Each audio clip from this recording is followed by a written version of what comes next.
What's going on, everybody?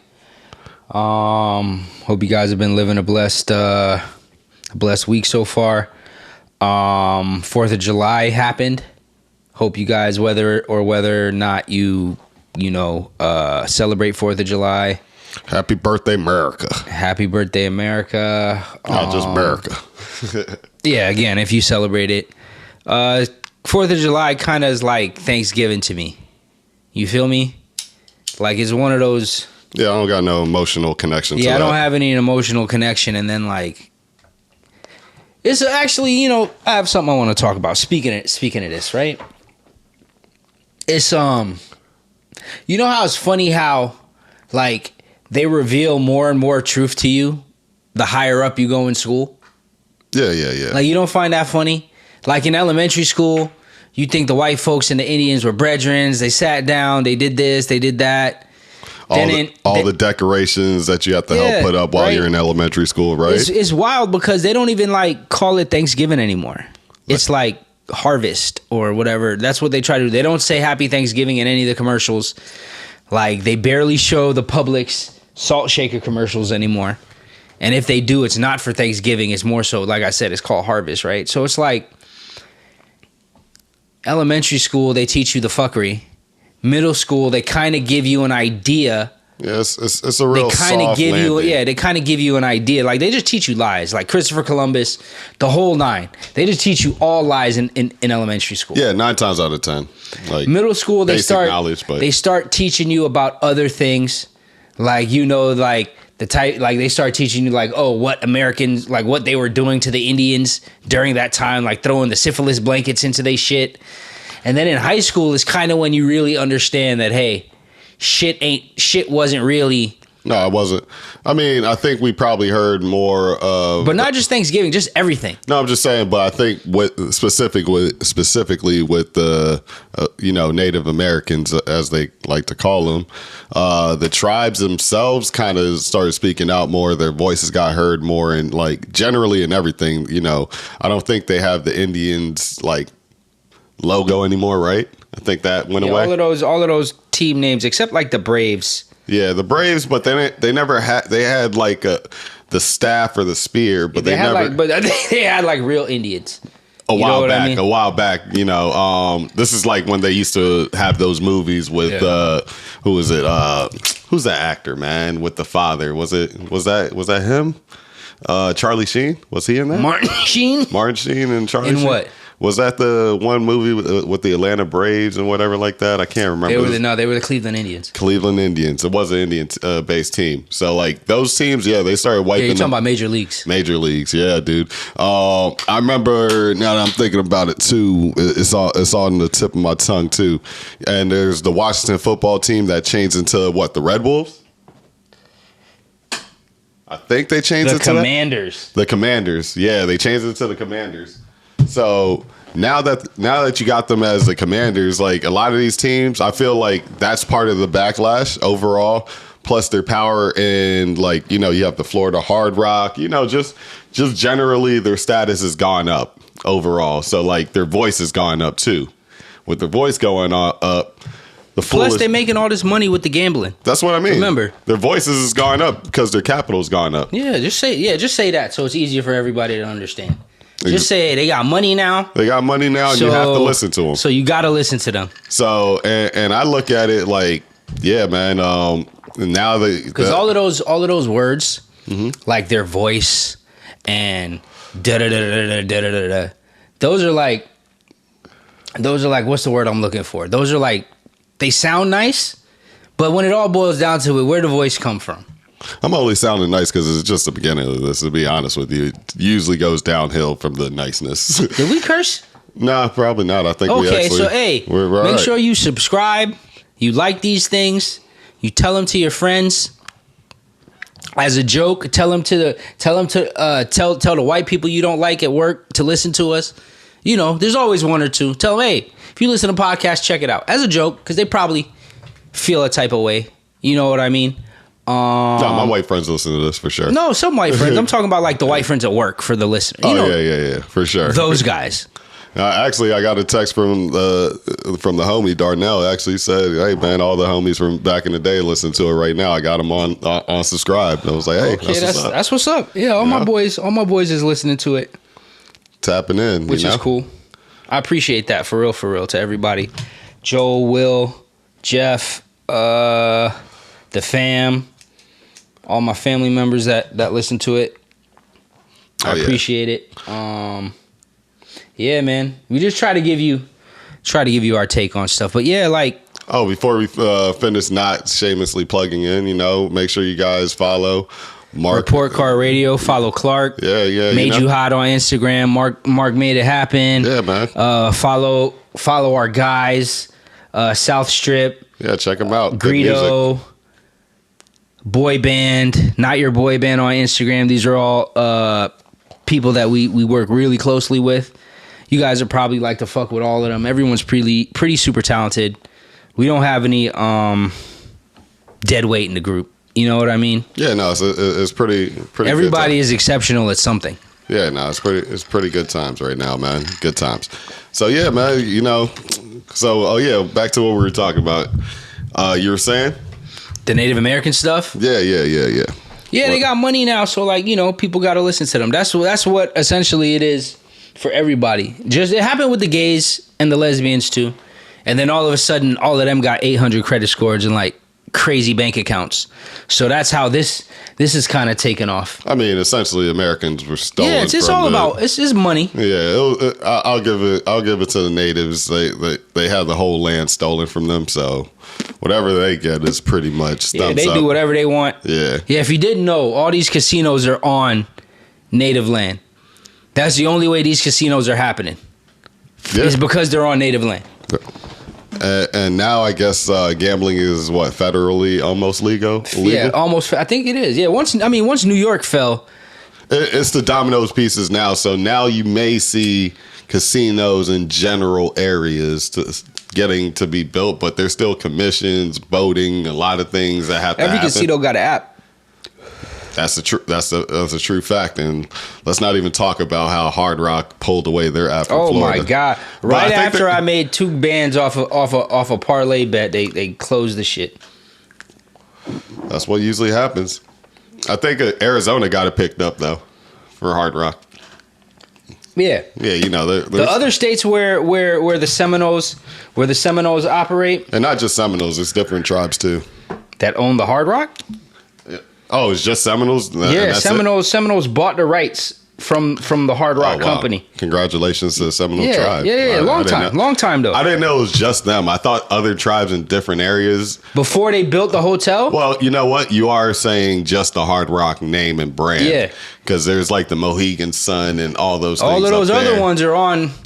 But they're different Indian tribes. Yes. Yeah, Tequesta's down here, but I forgot the other names. I actually kind of knew a lot of the tribe names. I kind of forget the ones that's up in the Northeast and things like that. But all the Hard Rocks, Seminoles. Damn, I did not know that. That's hard. Yeah, they bought it.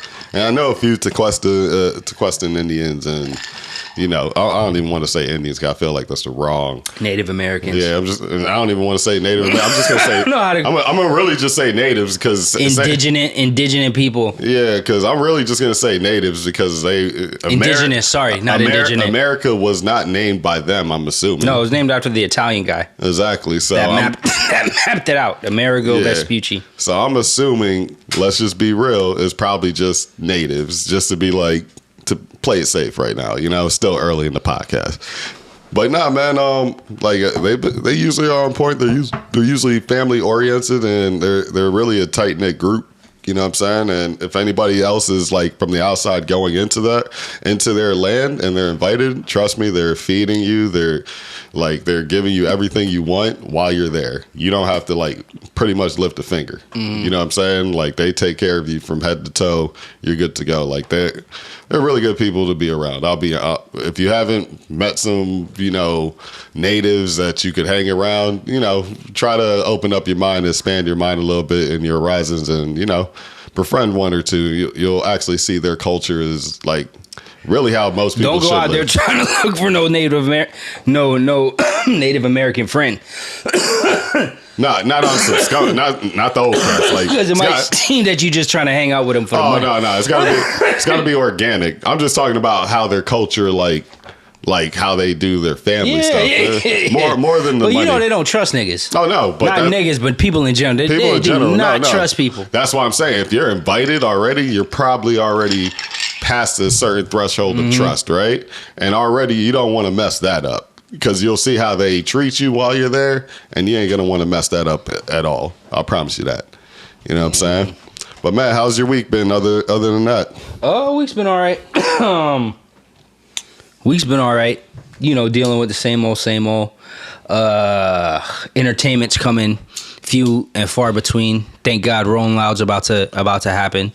So that's at least one weekend I really don't have to worry about trying to occupy my time. Nah, that's right. Rolling Loud's actually been holding it down. Spring, summer. I mean, it's summertime now. It used to be spring, but Rolling Loud's been holding it down. No, they've been moving around. I got to give it to them. They've been at, They're going to New York or been at New York. They've been in New York. They've been in L.A. They're in Portugal right now about to do their thing. They do I don't know if they still do Hong Kong, but I think they did Hong Kong at one point. I don't know if they do Australia, but they probably should. And I know because they could just get like Leroy to headline the whole shit. You know what I mean? Like, yeah. Actually, wasn't he just doing? I think he's doing something with somebody recently, and it sounded kind of alright. Leroy's a star, so I think he did one with like Lil Baby. He was using his cadence or something like that. I can't even remember. I mean, remember who Leroy came up under? I want to be accurate, so it was on Academics page. So I'll just go check it real fast. And the nigga he came up with. Juice WRLD, that nigga's a chameleon. Oh, Fabio Foreign, he's got a drill song. Yeah, I said, that's why I had to he bring came it up. up under Juice WRLD, so you know that nigga Juice WRLD is a chameleon. Like he can do, when it comes to rap, he can give you bar. Why didn't you take this?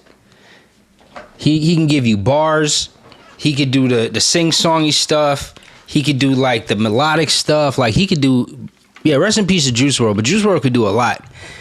A lot of you older people in our generation, they probably, you know, because of what gets put in front of you. Hey, listen, you know what I mean? But like, give Juice WRLD a shot. Like, he's got some shit other than the drug stuff. Let me throw and the angsty teen stuff. No, for sure. The best way to actually respect Juice WRLD is just type in on YouTube Juice WRLD freestyles. Go through like 3 or 4 of them. It'll probably take couple hours with just 3 or 4 of them, depending on which one you click. He could just go. He could just go, and then what you find out is that he could freestyle his ass off, but within those pockets, you know what happens is that he finds melodies that he's able to just take and kind of put all together. Like he said it himself, you know, he does all of the sing song. That's for the labels. Yeah. You know what I mean? That's what they're pushing. That's what he gonna push out. Yeah. You know, see, with artists, you got to understand what's gonna feed you and your family. You know what I'm saying? But then I also told artists too, it's like, hey man, that rapidy rap stuff is great, but just, you know, you got to know your audience too, and you got to know who you want to have at your shows. At the end of your shows, at the end of the day, you can't. At the end of the day, like I tell this to anybody coming up in general, just people coming up. Like the world isn't gonna get handed to you, right? Like that's we know that. Mm-hmm. But you got to do what you got to do until you could do what you want to do. Yeah. Like, you'll be very hard pressed to find the nigga that just came out completely doing his own thing and became a super duper megastar. No, it's rare. It's very rare. But here's why you have to like give up a little to get a little bit, but you have to also realize too, right? If you want a certain demographic or a certain type of audience, I'm not saying you have to like you got to cater to the audience. Yeah. Or whatever your fan base actually wants, right?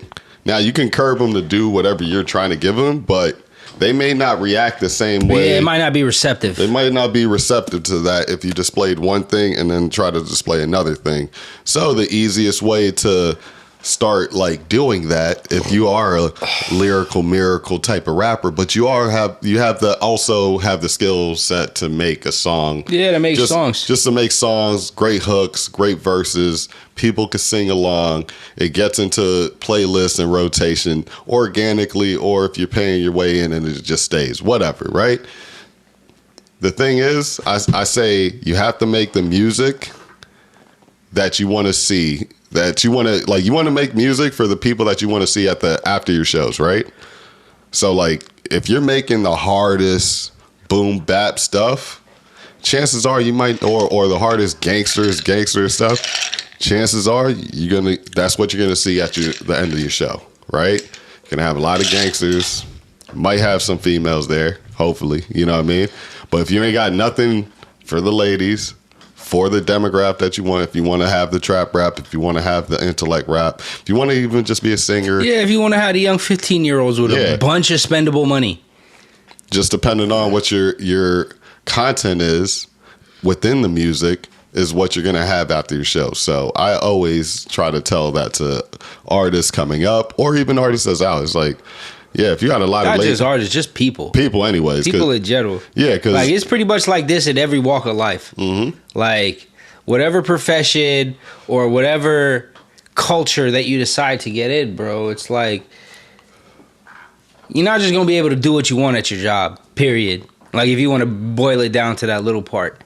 You got to do things that you have to do. You got to do assignments and you got to finish projects and you got to do all of this stuff until you can like show that you're capable of doing that stuff, and then the rest of the world gets opened up to you. That's a fact. That's pretty much how life is. That's a fact, but I'll also drop this little nugget too, right? Unless you're super like, there's always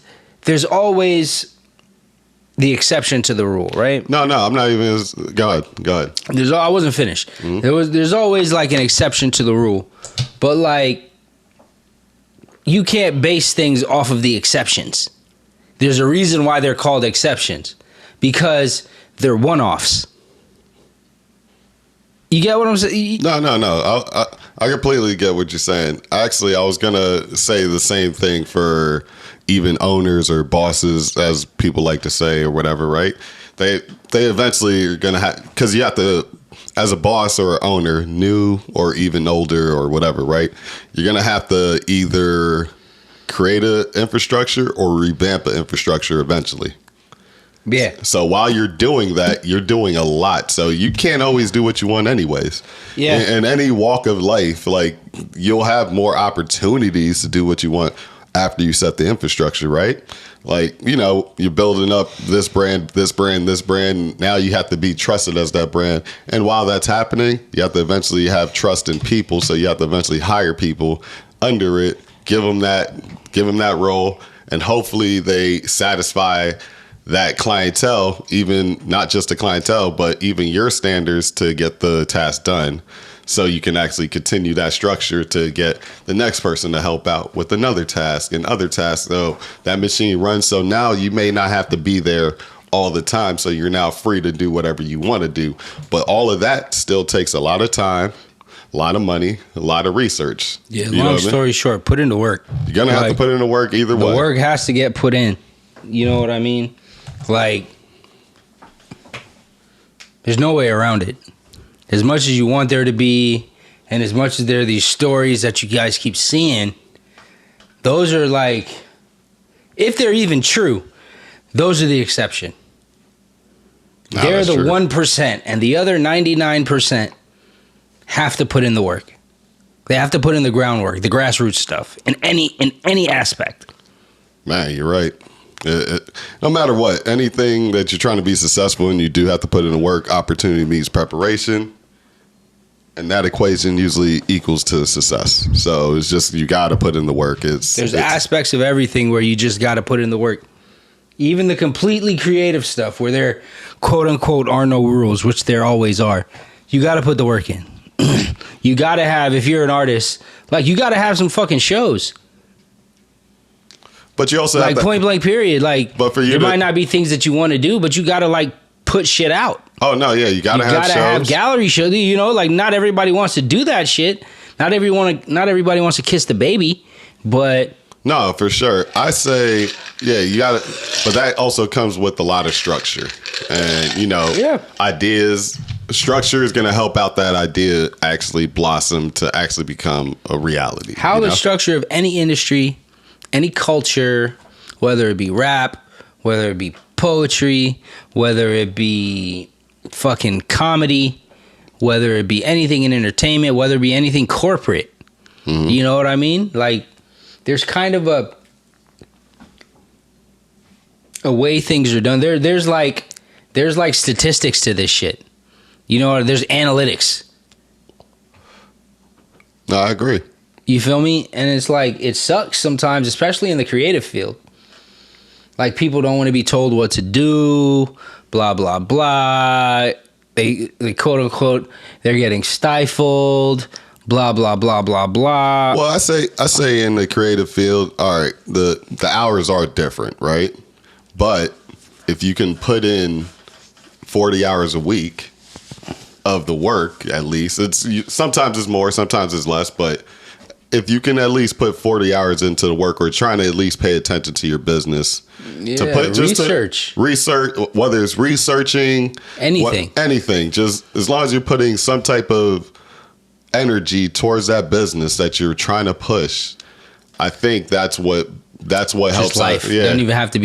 Don't even pigeonhole it as business. Just in life in general, bro. Any goal. Anything. Yeah, goal oriented task, anything. Just like whatever you want to be, do, happiness. Like, happiness costs work. Mm-hmm. You know what I mean? Like people like in the art, like, they say all the time, like, peace ain't peaceful. I agree.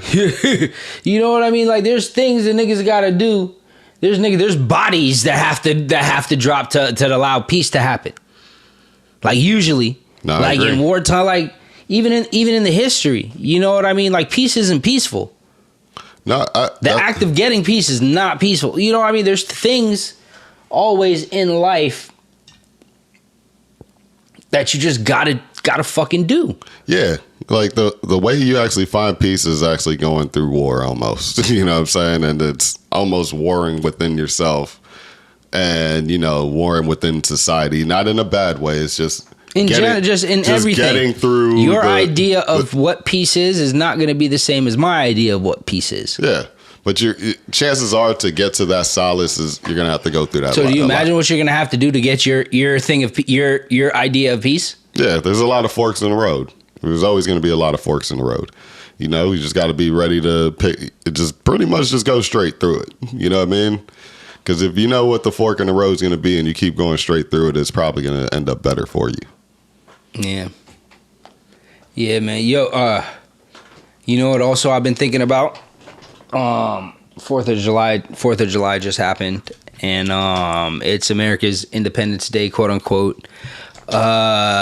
This 4th of July is a little bit different. There were a lot of women going to their social media outlets saying "fuck America." We don't feel. I did kind of see that more this time than ever. Wow. Oh, a lot. Yeah, a lot. It was crazy, obviously because of Roe v. Wade. That, you know what? I didn't put the two and two together, but yeah, that makes a lot of sense. And it would be like, oh, I don't usually rock with America. They might still have the colors, trying to still be cute, but some stuff like that. Like, I've seen it across the board almost. Like, it was almost 2 out of 3 women on social media saying, like a little jab at America, but still giving you a happy 4th of July, but it wasn't blatant. Like, I didn't quite see the F America. I saw it. Okay, I didn't quite see that. But it was like, America. I mean, when Kim does it. Oh, okay. When Kim does it, it's gonna make headlines. I didn't see the flagship. There were a lot of other people that did it too, like the soccer player Chastain. Mm-hmm. Lizzo, a lot of women. Honestly, Zoe Deschanel, one of the Deschanels. Honestly, Lizzo probably shouldn't say that. I think she's getting a pretty good look from America right now. with the body positive movement. I'm just gonna be real. How come that's only for women though? You never thought about that? I seen Lunch Money post on his story. I'll say this: he did that same shirt off with, and I think it was still put a shirt on for fat niggas. Yeah, it was the Ross picture in Lizzo, but he had a cutout of Lizzo and himself, and then he was getting some slack for it apparently. Like, I didn't look at his full social media. I just when you quickly scroll through the stories or whatever like that. So it popped up on the next time I seen his, and it was like, they don't get a lot of slack for this, but he's like, why, if I got a shirt off, y'all gonna basically tell me to put my shirt on? And yeah, just for knowledge, Lunch Money is a heavy set guy. Yeah, he's a big time songwriter in the industry, and artist too, big time artist, big time songwriter. He's the son of Ian Lewis, one of the members of Inner Circle. Bad Boys. What you gonna do? Shout out to BB. Yeah. Shout out Circle House. And yeah, so I seen that, and actually I've noticed that. No homo, he'll have his shirt off more, kind of like low key trying to prove the point, which I actually respect the fuck out of, because you know what, it is true. Let's not super double standard all this shit. You know what I'm saying? Yeah, let's talk about it. Like, there's definitely a double standard. Even with all these white women, they had two famous black chicks that I saw in the article. Mm-hmm. The black chick that was on Saturday Night Live. I think Leslie. Is her name Leslie? Yeah, I forgot her first name. I can't remember her name. I think that's her first name. Taller black chick, maybe 6 foot, a little bit wider, but not like fat or nothing like that. Yeah, she's all over commercials. Yeah. All into movies, all types of stuff. Her and Lizzo. Uh-huh. But it was like majority white. I'd probably say 95% white women that I saw in the article. Mm-hmm. Celebrity wise. Yeah. I don't know. There's probably like millions of civilians. That's what you got to just call people these days that aren't in the field that you're talking about. Yeah. You just call them civilians. No, you know what I mean? Like, there are other million civilians that are doing it too, more than likely. Mm-hmm. But it's kind of a double standard. Like, when the things that were happening over the COVID times and the quarantine times and the things with Black Lives Matter, and the name slips me, but dude that got choked?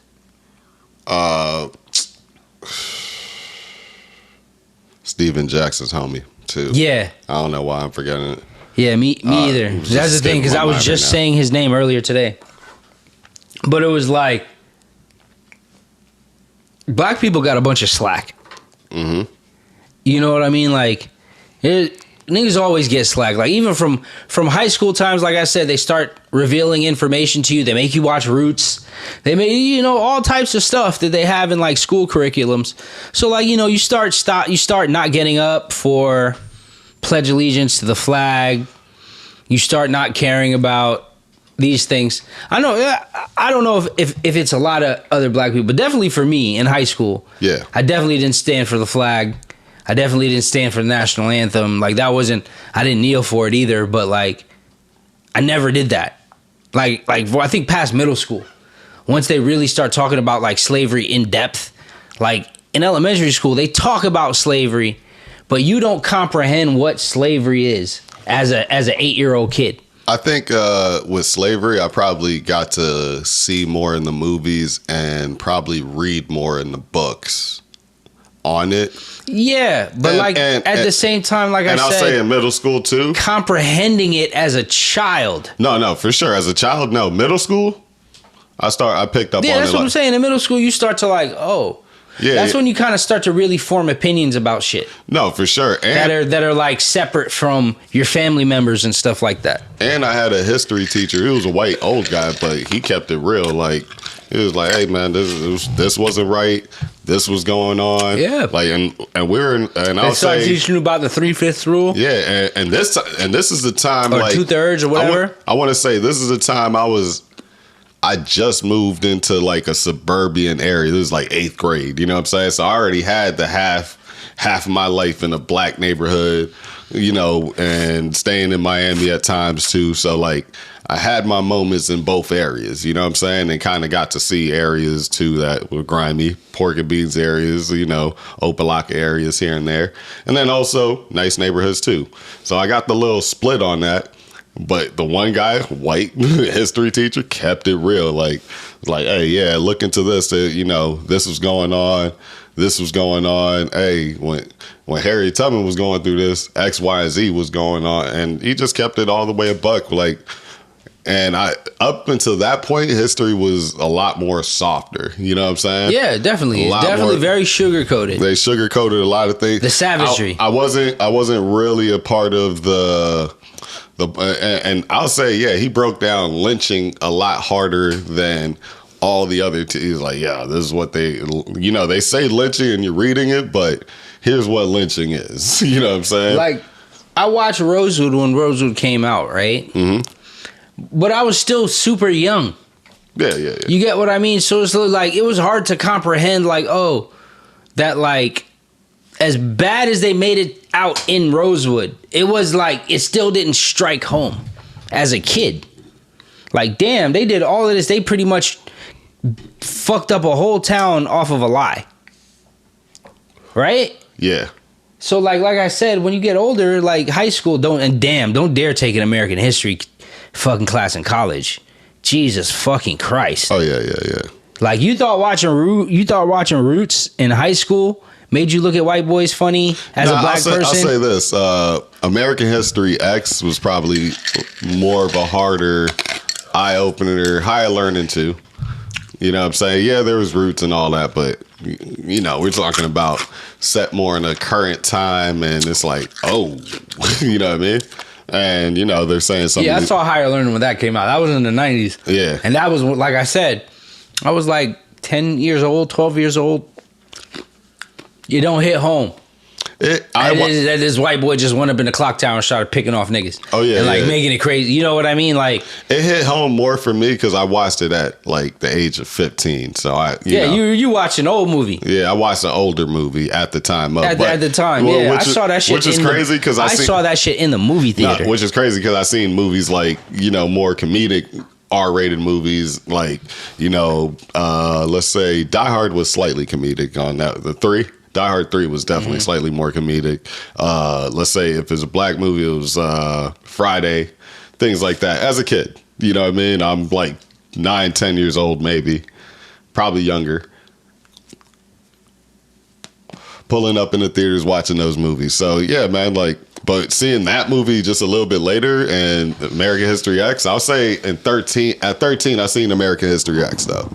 It didn't hit all the way home, but it hit. You know what I'm saying? It was like it hit home, but it was just like, yo, damn, this white boy wilding. Yeah, like real shit. I chucked it up more just to him. You know what I'm saying? Because it was like at that point in time, you don't see the macro picture of society. Yeah, because when you see that movie and you're in a more predominantly black neighborhood, because I didn't move to like that suburban area until like let's say 15. Like maybe 14, but I watched that movie at 13, So watching that movie at 13, I'm thinking like, okay, damn, this is kind of crazy, but we only had like maybe 3 white boys in our middle school at that point in time. So there's not much to really like go off of, you know what I'm saying? At that point in time.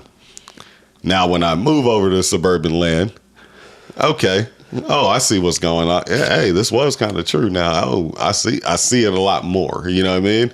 You see it a lot more. It's more overt. You have the, a few dummies trying to talk tough when they have like a bunch of kids around them. So yeah, there is a lot of double standards, and even with other double standards too. I seen they were talking about this on the show, but like there was a kid, right, with his pops or whatever like that. And he was around like his pops took him to like a parking lot with a bunch of girls and they're shaking their ass and you know what I mean? Kids like in the front of a dunk bouncing the car and this and that, right?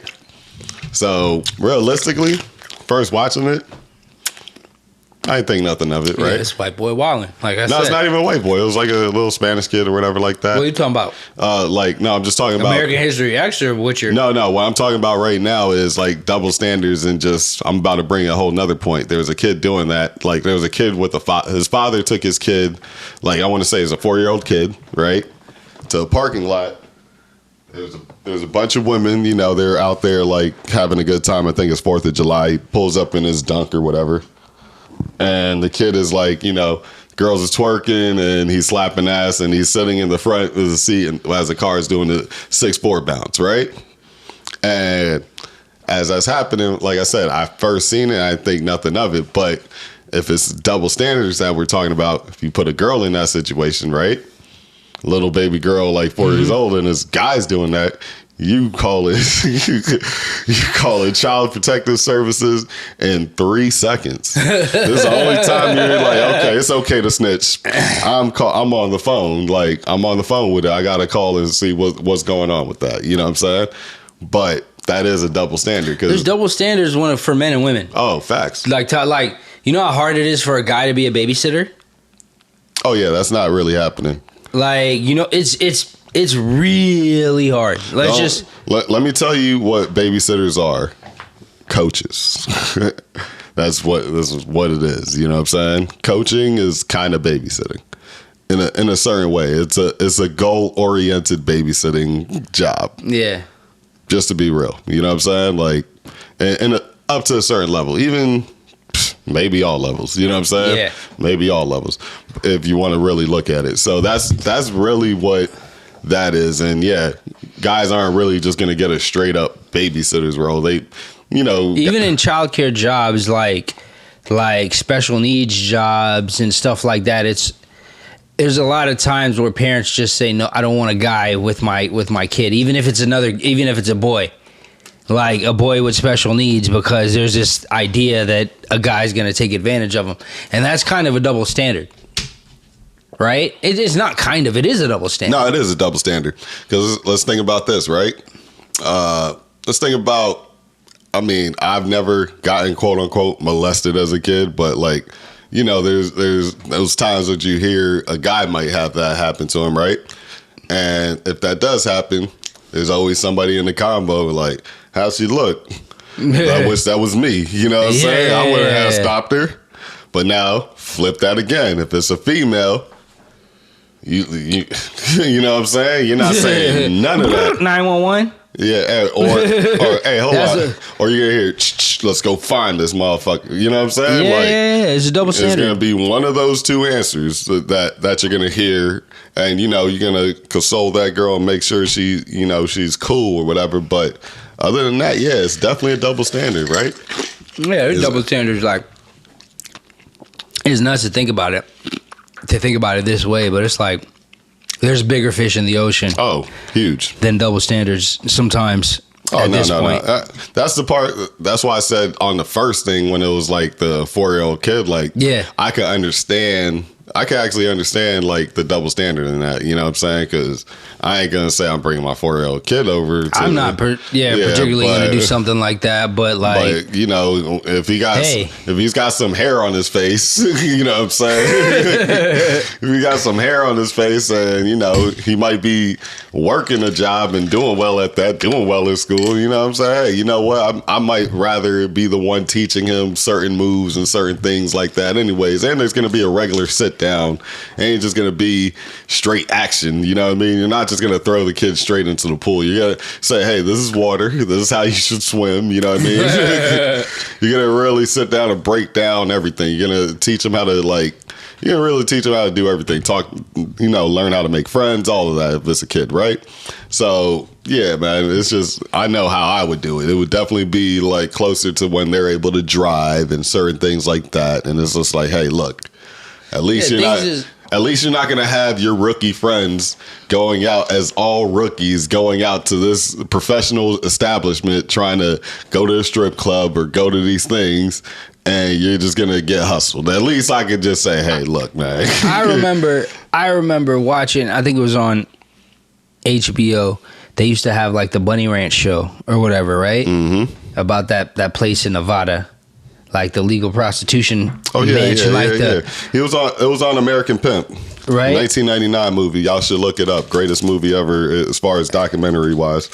But like they had a show on HBO about it, right? It was like a reality series. And there was this one time where this white guy brought his son, his like younger son, to lose his virginity, right? Mm-hmm. With one of these girls. And he did it or whatever, whoop whoop, son lost his virginity, blah, blah, blah, blah, blah. They talked about it. You know, all of that shit. Could you imagine if a woman brought her daughter, a mother brought her daughter to a male version of a place like that? Could you imagine if your wife brought your daughter to a male place like that? Hey. How many bodies before the police stop you? The wife potentially included. Oh no, potentially. How many bodies before the police stop you? Temporary insanity, first of all, bruh. Like this is what I'm saying, right? Like there's double standards in this shit. Okay, look, there'll be double standards before I was here and after I'm gone. Yeah, no, there's definitely double standards. All right. Just like, I ain't even going to say I would go that far, but what was that crazy ass football player that threw his wife at the TV or some crazy shit like that? Oh, shit. If he said. His baby moms. If he said. Oh, my God. Look. If he said. That was ridiculous. That was ridiculous. But if he said that's what happened, I might shrug my shoulder and be like, you know what? I can understand. I'm not doing that. I'm not doing that. I'm not saying you right, nigga, but woof. If he gave me that response and said, "Hey, she took my little baby," you saw him with Tito Ortiz. Oh yeah, and the UFC fighter. Yeah, the UFC fighter Tito Ortiz. Was it Tito? I thought it was Tito. No, I thought it was the Brazilian guy. No, it was Tito, bro. Man, was it? I want to. Let me see, Tito Ortiz. I thought. Oh man, I thought Hold it was on, Brazilian. fact check. Yeah, we have to fact check that. I'm forgetting Silva. It's not Silva. Is it Silva? Tito Ortiz.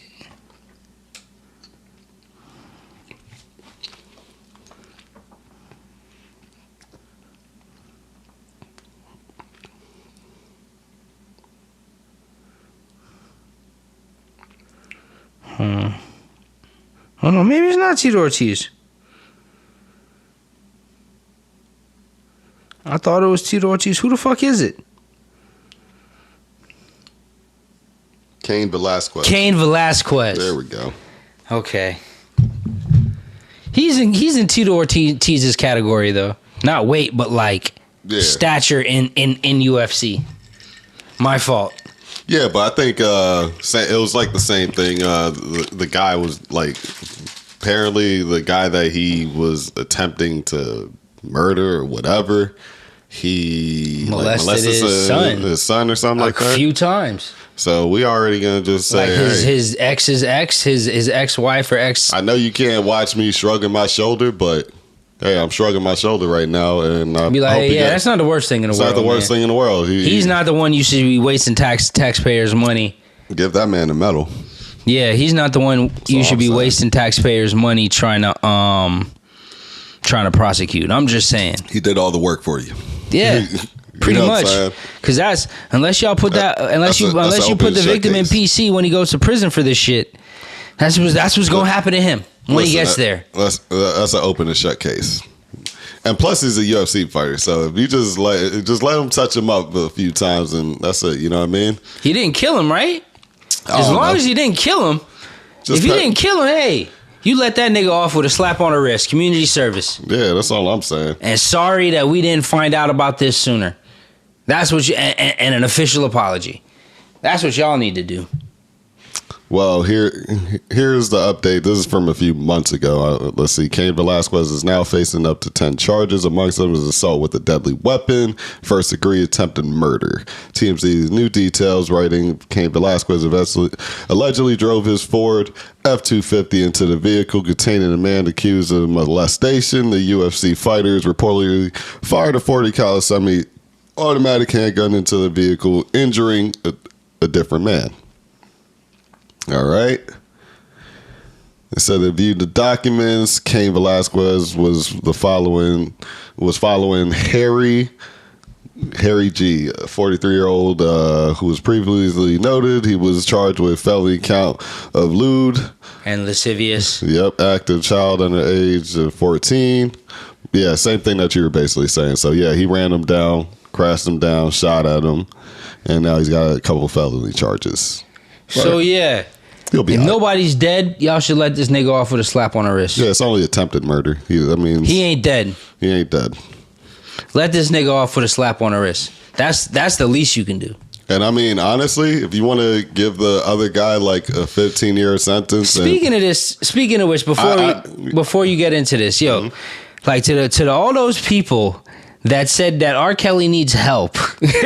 Oh yeah. Yeah, we really need to sit down and speak on this shit. Oh yeah, that was on okay, yeah, just so we have some context. So if you're not on watching us or listening us on Report Card Radio, this is Lately Season Podcast. If you're not doing that, we are talking about a poll that we put on the Report Card Radio channel talking about if on YouTube, if R. Kelly actually has if R. Like, Kelly subscribe, and share. Yeah, if R. Kelly deserves 30, did he deserve the 30 years or does he need help? Does he need mental health? Yeah, mental health. Like help.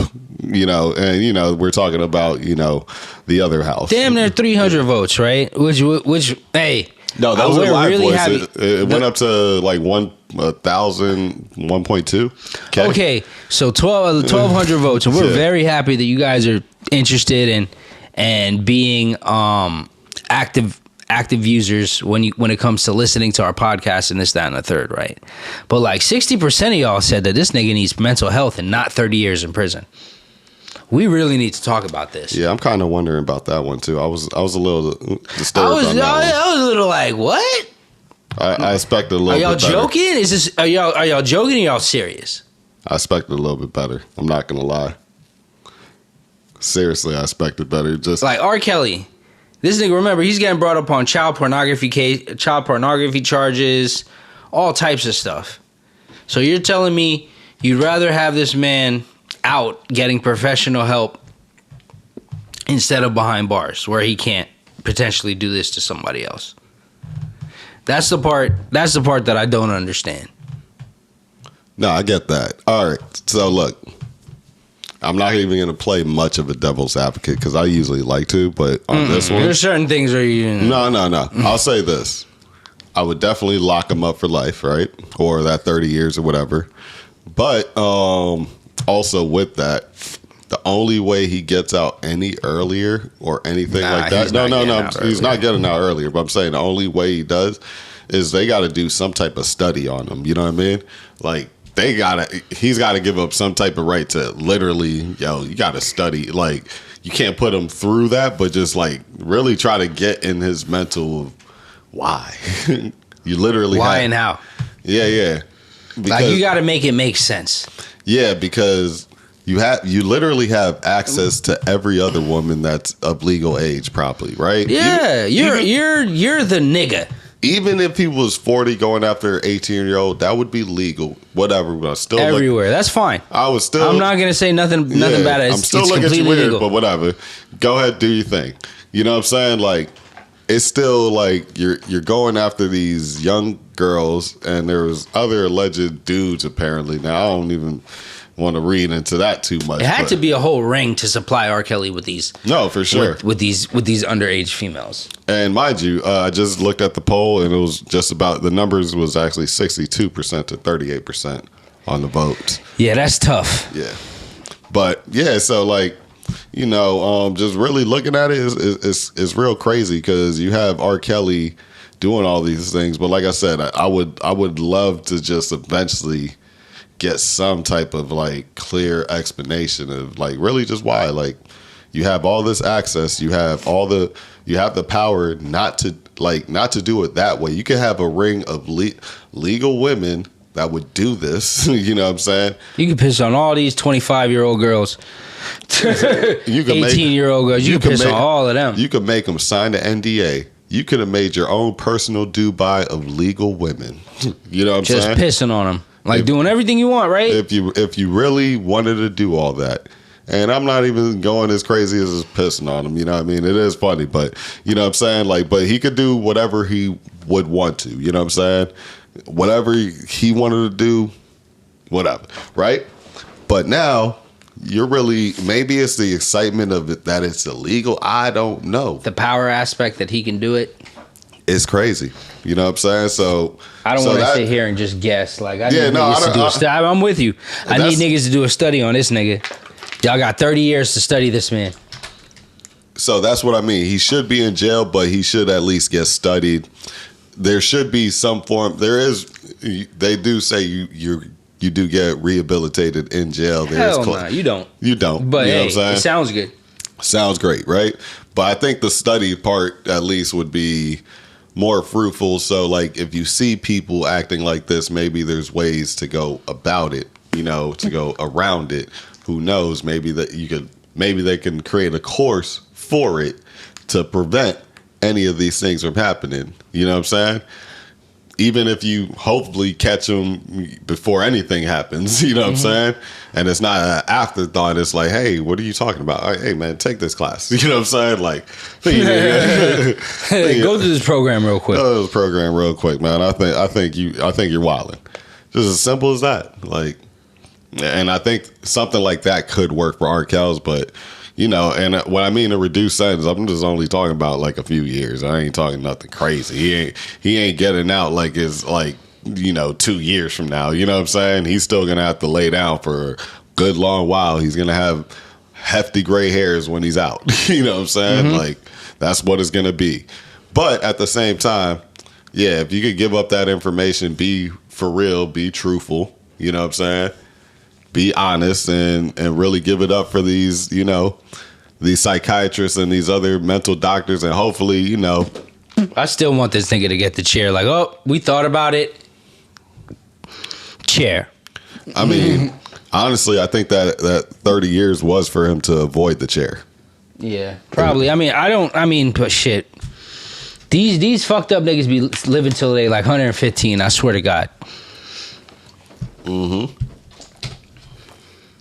R. Kelly's like 55 now, something like that. 30 years from now, he'll be 85. Yeah. Yeah. Big money Kells. Not no more. Not anymore. All rights sold. All rights sold and bought from other companies, dude. Yeah, what about you, though? Man. How's everything? You went to a party yesterday. Yeah, no, it was cool, man. Just was checking out some different style of DJing and stuff like that. I think it was, you know, I usually listen to only hip hop. So one of the homies, he's DJing, so you know, expanding his ear to it. Shout out to Big Homie Fortune, you know what I'm saying? So checking out some of that. Well, it wasn't house music. You linked with Chisel? Nah, I didn't get to meet up with him, man. His set was at the same time, so we linked up at the other one. Met some DJs actually. One wanted me to come out to 1-800-LUCKY.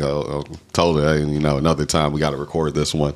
You know what I'm saying? But, you know, cool little times, man. It was a good little vibe. Got to watch America move, you know, and made a few numbers. And yo, they were letting off fireworks for like... Oh, I believe that. 6-7 hours straight. Like, it was ridiculous. I believe it. Niggas spent bread on fireworks this year. That's what it sounds like. No, they lit up the scene over by the beaches too, down by South Beach. It was cool little vibe. They do that every year. Yeah, cool little vibe. You know, I ain't go too crazy with it. Just a few little drinks, stayed in the shade, kept it moving. Shit, it was too hot. Shade ain't shade. Shade don't hit the same in Florida. No, I don't. Got to stand by the industrial fan and get some cold waters, a couple drinks, and you'll be all right. That's Shade do not hit the same in South Florida. Let me tell you. But no, it was cool. It was cool just checking out the different crowds. I'm gonna be real. You know what I'm saying? Yeah. Yeah, that was just a little bit different. You know what I'm saying? Because you know, Sometimes your boy might be at some hood trap stuff. You know, you might be at an upper echelon party once in a while too. So it's just nice to mix it up. Feel like I like to see different cultures in different settings. You know what I'm saying? Really don't bother me. But yeah, no, those are pretty good times, man. But also, I was reading earlier too about your boy DeSantis running for president. Nah, he's not my boy. Nah. Don't get it. Don't let these people. Hey. Nah. He was. He said. He just signed a bill basically requiring educators to register their political views.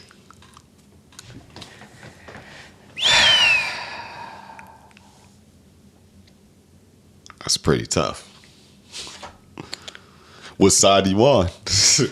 That's crazy, actually, when you think about it. Is that legal?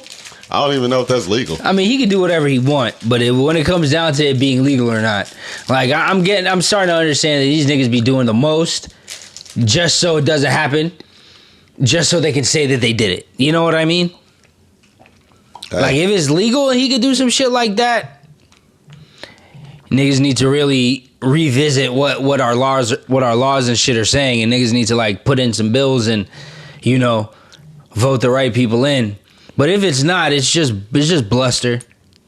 That's a tough one though, because really kind of just when I was reading up on it a little bit earlier. Yeah, I'm telling you, bro, this Roe v. Wade thing is gonna have shit split. Like, it's gonna be two different countries essentially in America. I believe that. I definitely believe that. Yo, the governor of California is saying, hey, man, if you're tired of your rights being trampled on, move out here. They have a commercial. Well, you know why, though? Because they've been losing people moving to Houston, moving to Atlanta, moving down here. I mean, Cali's expensive. No, for sure. But Cali's ridiculous. I mean, but a lot of Florida's just as expensive as Cali. Down here, anyway. Yeah. But a lot of people left California. You know I don't know why. Well, no, because it was from the pandemic that you got to remember nothing was able to be moving or open. Yeah, so a lot of businesses were starting to shut down. Yeah. So it was like, let me get out of here. Yeah. Let me get out of here and stop try to go someplace cheap. Yeah. The only things that were really open and able to move was media. Here. Down here was the only place open. But I'm talking about in California. Like things that are able to move was media companies. Big ones. And the news. You know, big ones, but you know, you don't even have to necessarily be big. If you did a podcast, you can technically, you know what I'm saying? If you have just enough clout to say, hey, yeah, we're reporting on things, this and that, it's able to go on. You know what I'm saying? Yeah. So those things are going on. You have, medical shops or marijuana shops that were able to stay open, and a few restaurants that are just able to do takeout. But if you weren't one of those entities, man, it was a wrap. Yeah, facts. So that's why a lot of people got out of there, honestly. California is probably in my top 5 states that I've ever been to. Probably like top 3. Top 2, and they're not 2. Didn't somebody mention that they're now open till about 4 o'clock? 4 a.m., yeah, last episode. Yeah, that's what's up. Bars and all that shit, everything's open to, so it's no longer college town hours. It's like 4 a.m. I thought they always should have done that. Never felt like that was a town that needed to close that early. I know there's a lot of things that go on there. There's a lot of after. California is the after party and house party spot. Like, it's definitely, there's house parties all the time. Like, that's cultural. That's a thing in California. Like, they have they have the house parties. They have the Gettys at people's houses after the club. No, I get that, which is cool. But at the same time, that those clubs aren't making any money. You have this after party that's at a house that's already loaded up with their you get what I'm saying? So it's like, how much? Yeah, but a lot of times people feel more comfortable. No, I'm saying overall, right? How much money is California losing out by not revenue? Yeah, there's a lot of 2 hours. revenue. Yeah, a lot. A lot of money. So let's just extend the drinking hours to 2 o'clock, and we shut it down at 4. Yeah, but no, they're probably gonna drink until about 2 o'clock, maybe 1 or 2. 3. Nah. 3:15. 45 minutes. No. Because down here is like what, 2 o'clock or 3 o'clock, and we're open till 6. Hell to the nah. Yeah. I promise you. The bar shuts down. People buy bottles. You got to remember how people do it down here. Last call is about 45 minutes before the place shuts down. Some places, but we're talking about the legal like bar rules now. I think we'll probably have to look it up. Maybe an hour. I'll give them an hour. But if the spot closes at 5, last call is at 4 or 3:45. That's way too late. It's, at the latest, it might be 3 down here, but that means if it's at 4 o'clock, that means it would be 2 o'clock or maybe even 1 down here over there. I think it would be safe to at least say, hey, at 2 o'clock. With the invent of Uber, bro, I don't think the drunk driving has gone down so much. No, I think I don't think it's the drunk driving thing at this point. No, they just have a rule where you can't go past 2 o'clock and just go somewhere and go pick up liquor. You know what I mean? Like beer or anything like that, they too. They do it at Jamaican parties all the time. No, I'm saying at Jamaican parties, not like a fucking legal ass spot. That's what I mean. Like, this is why you have these parties. That's basically like a wink after party. You know what I'm saying? So this is what I mean. Like, it's always going to help. It's going to help out a lot of revenue. Speaking of, you know what I'm saying? Like, it's going to help out a lot of revenue. There's a lot more money that could be done. I hope they don't shut it down at 12 because that means that's going to be useless to have that many hours and no liquor pumping. A lot of around. Uber revenue. A lot of extra. A lot of transportation revenue. A lot of food revenue. Yeah, and places don't have to be open 24, but you can have a lot more later food places open again and really cater to that. So yeah, I think it was just an overall good move. You know what I'm saying? That's just going to move. Yeah. That's going to stimulate the overall economy. It's a good move. It's a good move for Cali.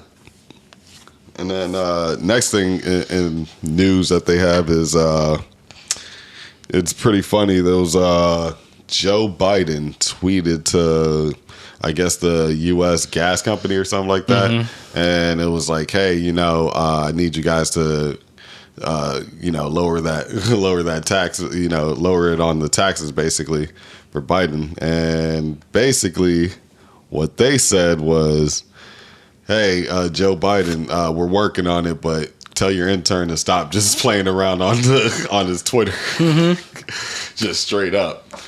And I was like, damn. But I will say this, gas has came down a little bit from the last month, a little bit. And just spent $75 to fill up my tank. It cost me $45 to fill up just half. It used to cost me $60 plus though when it was at nearing that $6 range. So I gotta give it a little bit of slack. All right, it's getting a little bit better. It's not great. At first, when I got there, I was like, oh, this is a little bit better. I was like, wait a minute, this is some bullshit. This is not better. This is not better at all. This is like the opposite of better. I'm just accepting bullshit because it's just so high at this point. You know what I'm saying? But everybody's going through it. It's a fucked up time. Yeah, it's tough. Yeah, complete fucked up time. It's tough. Other news, Nicki called Kanye a clown at the Essence Fest. I did hear about that. When she went to do her Monster verse. I don't know what the context of her calling him a clown is, but she did it. Yeah, I don't know what the beef would actually be for. Maybe some behind the scenes. Who knows? It could be a lot of shit. Who knows, man? Kanye didn't want to do a beat for her, didn't finish off something. Who knows? That one I don't know. Yeah. When more information comes out, I'll probably develop a reaction or something to that. But usually I would know okay, maybe it came from this or he was saying something about this. But last time I heard Kanye talk about Nicki, he talked about how she had the best verse in Monster. Yeah. Things like it was that. Right after she did Monster, she called him a clown. Yeah, so that's kind of ironic that he was talking about that track that said she had the best verse on there and kept it moving. But I don't know. The only thing I could think of is when she came out with that album and maybe he was supposed to do some type of production or be on the feature. You know what I'm saying? Yeah. That's my only wild guess on that. But Kanye. Oh, yeah. And been watching any of the littles. Is there any sports that's been going on? Hell no. I've been watching tag, bro. Yeah, it's bad. Tag and cornhole. That's what my life has devolved to. Yeah, it's pretty bad. Is watching the World Chase Tag Championships, which is a bunch of parkour niggas running around trying to tag each other. It's actually kind of funny. It's actually kind of fun. And cornhole. There's literally nothing else on. There's no soccer.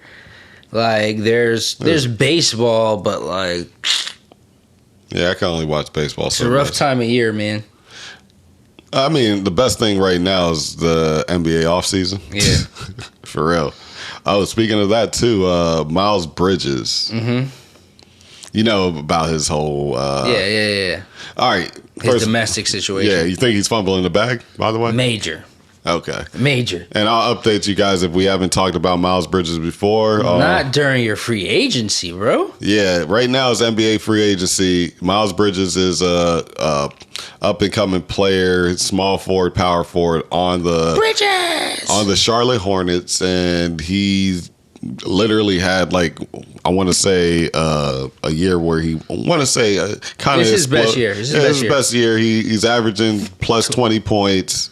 Over 6 rebounds, something like plus that. 17 PER. Yeah, so he's doing really good. And they even have a nickname called Airbnb with him and LaMelo balling and you know, balling Bridges. So you put that two together and it's Airbnb. Real dope little connection things going like that. Like, and also on top of that, so now that you know that he has a domestic situation, right? With his current, I want to say, wife or girlfriend or whatever like that. Mm-hmm. And she took pictures of her bruises and she looked a little scuffed up. Like it looked like some white forces that you might have wore for like a week or something. You know what I'm saying? Like it wasn't the cleanest. Might have been some few creases. It wasn't the worst thing I've seen. I'll tell you that. You know, we've seen yeah, some don't of these. Don't just. Yeah, you know, like I don't even want to put no levels on it, but it's still bad either way, right? Not that it's just bad for, you know, overall, but the timing is horrible because it is NBA free agency. And also, he's definitely majorly fumbling the bag, but there was also a moment before that he almost fumbled the bag, right? And I just seen this video maybe a day or two ago. He's apparently signed to Sada Baby. Sada Baby? Yeah. Uh-huh. So, he had that one song where, remember... He got a good couple songs. Yeah. He did something for ESPN. He got a good couple songs. Yeah, he's got a couple things. Actually, Sada Baby, even though he signed to him, he said, Bridges technically is the best rapper, like songwriting kind of rapper in the NBA. And and he was like, well, what about Dame? He was like, listen, I love Dame. I even know Dame. I call him all the time. Now, lyrics, it's him. You know what I'm saying? Like, him on a freestyle, all of that. But when we talking about some club stuff, Bridges can do that. You know what I'm saying? Some club rap that I could just, and go. You know what I'm saying? That's Bridges. Yeah, and he's like, me and Dame got songs together, just so you know. You know what I'm saying? So he made sure to make that clear that he's not trying to try Dame, but he was really backing up Bridges. But realistically, and this is on the Bootleg Kev show. You saying there was a video? Yeah, there was a video or a picture or something like that. I think it was on his story that he took of, he had a pink lemonade cup, quote unquote. Mm-hmm. You know what I mean? He took the picture. I think I might have seen it, but then somebody on his close friends list posted a picture that was Miles Bridges, and I think, you know, a media outlet posted it. But, you know, it got swept under the rug, things like that. So that he was sipping lean? Yeah, probably so. You know what I mean? Probably had a little something. Allegedly, you know what I'm saying? But he had that out there, and Bootleg Kevin was like, hey man, did you talk to me? He was like, yeah, I called him immediately about that. Like, hey man, don't fumble your bag, man. You got a lot riding on this. Like, you're literally about to be like potentially $100 million player or more. Mm-hmm. You know what I'm saying? So yeah, just cool out, do your thing, still rap now. You know, you can put out content, but you know, mm-hmm. you don't got to go all the way into the rapper lifestyle. Exactly. So that's basically what he was telling. A long story short on it, it's gonna be hard for you to make that same basketball. Yeah, like that part. You know what I'm saying? So this man Miles is he majorly fumbling the bag, bro. So like that's two incidences that it's really been like real close. Yeah, that's probably why they don't want to give him the max. Exactly. Really cutting it close right now. So it's been tough on. I want him to get the max, but it's like, man, you got to be smarter than that. Big time. Big time. Like, I don't know what you can get from the rap lifestyle that you can't from the NBA star lifestyle. Yeah.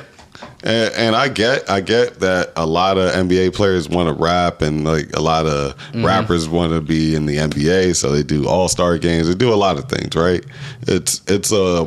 It's always been like a weird, like, hey, I think the grass is greener on the other side thing, but it's not though. It's not, because the NBA is like it's so hard to be a rapper, bro. It really is. Like, it's really hard. Like, I mean, don't get it twisted. Is no, just what I'm as saying, hard to be in the NBA though. Yeah, but you don't got like maybe harder, but nah, bro. Listen, when I talk about the hardness of it, I'm not talking about like what you got to put into it. I'm just talking about like it's really hard to be a fucking rapper. You got niggas trying to shoot you all the motherfucking time.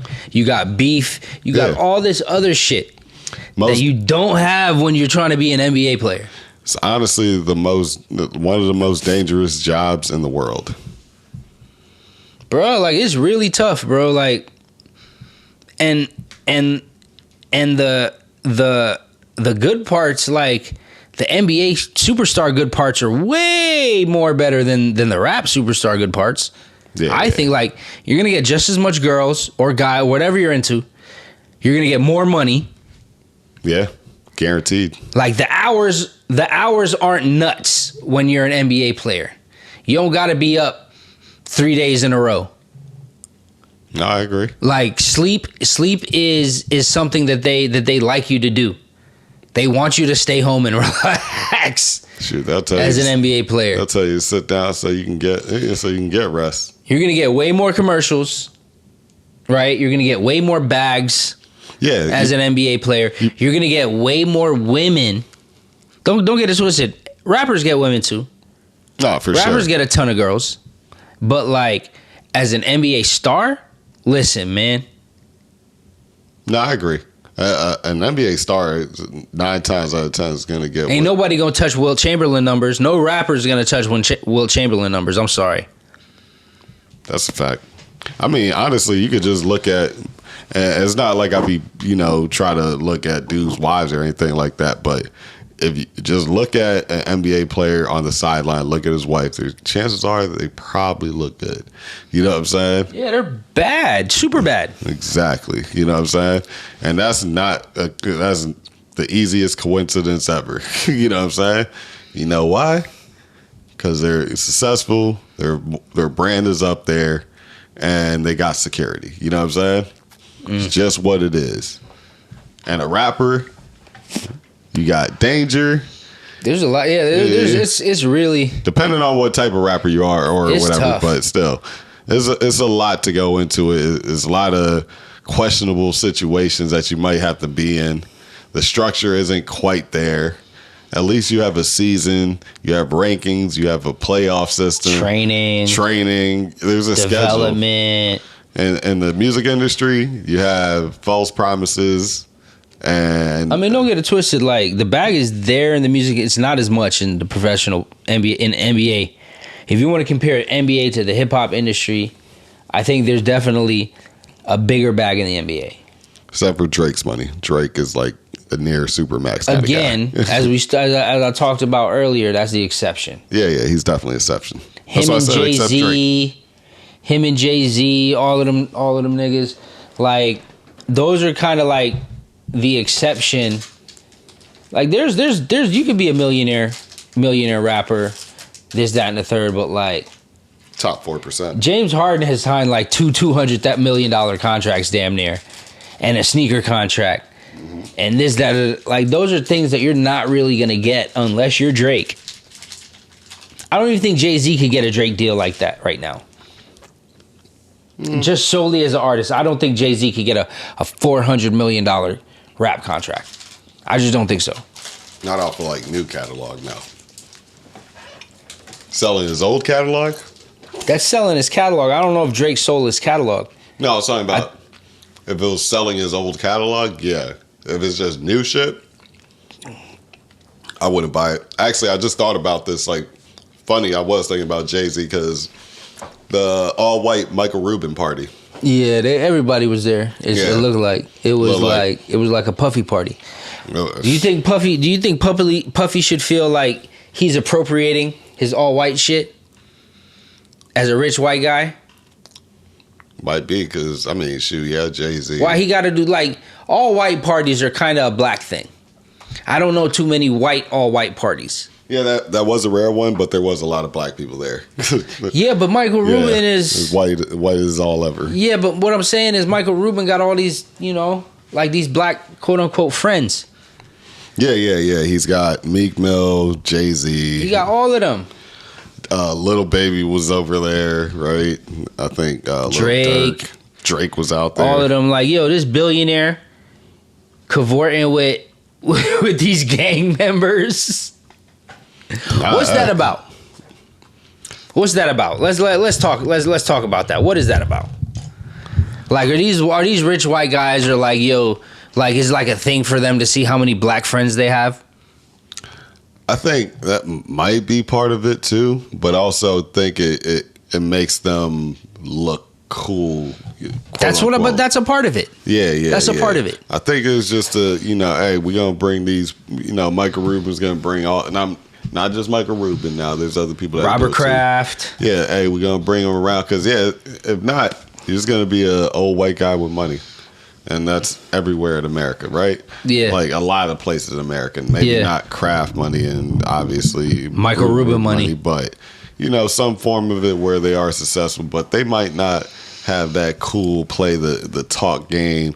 That's the hangout ability that you just want to even be around that person for too long. It's not like you fake the funk and you hang around with some money, but like, let's just say it's a business combo, this and that, and you just kind of like, all right. Is he putting any of these niggas on? I mean, honestly, like, that's what I would hope. Is Robert Kraft putting any of these black guys on with money? Kraft helped out Meek with the whole. I get that. I get that, and that was kind of. I feel like that was the end. Yeah. That was the end, but it's like, I think is Michael Rubin putting Meek onto these, $20-30 million plays? I'll say, Kraft definitely had to help Jay-Z get into that whole NFL deal. Yeah, but when he got into the NFL deal, look what he did. He's basically curating the Super Bowl. But look what he did when he got into the NFL thing. Oh yeah, the first thing he did was say, "Hey, off that. The kneeling, we're off that." Yeah, see. To me, I would have never said nothing about the kneeling. I would have kept it moving. But that's why they brought him in. That's why they brought him in, yeah. That's why they brought him in, dog. And it makes me kind of feel a way about it. Like, I remember when that happened, I was like, yo, why isn't anybody talking about this? I'm kind of glad that we have a platform. This whatever little platform that we have to kind of talk about it. But it was like, man, if you could take back something, I hope that would be one of the things that he'd say, damn, I wish I could take that back. Yeah, it wasn't too good on him. Like, and it was like right after he said that, shit hit the fan. Yeah. Throughout America. And with the whole kneeling thing, like, for me, it was like, I don't know, there's plenty of ways you can do anything and get to the result. So I didn't think everybody's reaction to it was as warranted. It was that shit was crazy. Like, this man is literally putting one knee to the ground. And you guys are like losing it right now. That a white serviceman told him was like, "Hey, kneel down. It looks better." He was just chill. He wasn't making a thing about it. Nobody said anything. And then another NFL player who was like in the Army Rangers, like, SEAL team type shit, the punter or the kicker from Seattle was like, yo, it's just a little more respectful if you kneel down. And then he kneeled down, and then it became a thing. Yeah, I mean, now it's a brand at this point. But I mean, with that, he put himself into the Muhammad Ali category with that. He's not as nice though, but it's all good. No, I'm not saying he was nice. I'm talking about like it was all right. He was all right. Social, not social reform, but more so like social protests. Conscious. Yeah, social protests. Mm-hmm. And when he did that, like I said, it was just for me like it was crazy to see reactions. But then again, it was a crazy it was like. I would like it makes me feel like damn. I wonder what these white people would say about me sitting down during the pledge. Like, well, right? They acted like he straight up pulled the Kanye and ran up and said, "Hey, George Bush hates black America people." Like, don't care about black folk. Like he didn't do none of that. Like. Literally a knee down. It was kind of like I kind of showed same shit that all these white women did 4th of July. I'm gonna be honest with you. I shrugged my shoulder at that, but that's a double standard too that we were talking about earlier. You know, the same shit that all these white people did. These white women did 4th of July, regardless of how warranted it is. Because again, I don't see how guns have more rights than a woman in her own body. Like that's really tough. And I was watching. I want to say politically correct with Bill Maher or something like that on HBO. And one of these pundits kind of broke it down. It was just like, yo, like the country. There's a verge of the country getting split. Yeah. And the hints of that, or like the evidence of that, I should say, like that the California governor. It was like, yo, if you feel like your rights are getting trampled on, you should move out west. Come here. You don't want all that dancing in the video. If you don't want that nigga all on your record, if you want the producer all on your record, dancing in the video, this, that, and the third, come to the west. Come out to the west. Straight up. And it's like you can see that happening, bro. On dead homies. You know what I mean? Like you can see that the country is slowly but surely getting split. And if what they're saying, if what Clarence Thomas is kind of alluding to is like, yo, we're gonna go after gay marriage, we're gonna go after birth control, we're gonna go after all of these social things, these social advances that we've had in like the past 40, 50 years. Like, what else are they going to go after? And it's like... So what Clarence Thomas said, what about the gay marriage thing? I'm just kind of... It's like, yo, if we're going to pull back Roe v. Wade, we're going to put back gay marriage. Like, what? Gay marriage is another thing we're going to see if it's constitutionally right and legal and stuff like that. Like, they could cancel gay marriage. Oh, that's what they're saying. Yeah. Got it. Okay. All right. Yeah, they cancel gay marriage. They said that if we're going to get rid of abortion, we might as well get rid of birth control. So low key, like all these things can just get reneged like it was they could rehash all of that stuff. Damn, folk. Oh shit, that's crazy. Like now thinking about it, like it could be a part where it's like, yo, the blue states are where you have your rights, and the red states where you don't. Now I'm thinking, right? Let's just say they cancel gay marriage, right? I ain't even started. Yeah. Yeah, like, let's say they cancel gay marriage real quick, right? Could they actually, like, pull, like, let's say if you have a marriage, like, you're married, right? You know, things that are, like, put together as marriage purchases, like houses and things like that, bank accounts. Tax purposes. Tax purposes. So, like, once that gets pulled, like all that just like you gotta think. Like, you gotta think about how does that transition. You gotta think. There's no transition. It's just like there is now. Shit's just shut down because they don't know what's going on. So can you imagine, like, as a gay couple, your partner's on your insurance. These are things you got to think about. Drop you from your insurance. Exactly, real shit. Benefits, those are the things you got to think about when you think about what could happen if they take away gay marriage. Those things, not just like, oh, gay people can't get married anymore. That's like the hot button. You know what I mean? The view, oh, gay people can't get married. But when you break it down, yeah, that nigga can't be on your insurance no more. You know what I mean? You can't file joint taxes. You can't. There's no common law anymore. There's no rights as a partner getting divorced and this, that, and the third. There are no partners.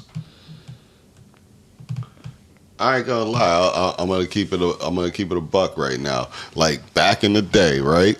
Yeah. Back in the day, in the 90s, you know, niggas used to listen to some of the hardest shit ever. You know what I'm saying? And Jamaican music too. Yeah. So like, a nigga never used to give a fuck about anything that was gay or nothing like that. Like that's their world or whatever. But yeah, you know what I'm saying? But after growing up, you know, I'm in my 30s now and shit like that.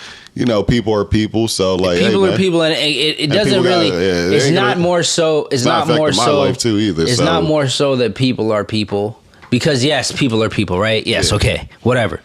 People are people. Let's get that out of the way. But like when the shit starts to hit close, the walls start closing in. No, for sure. You get what I mean?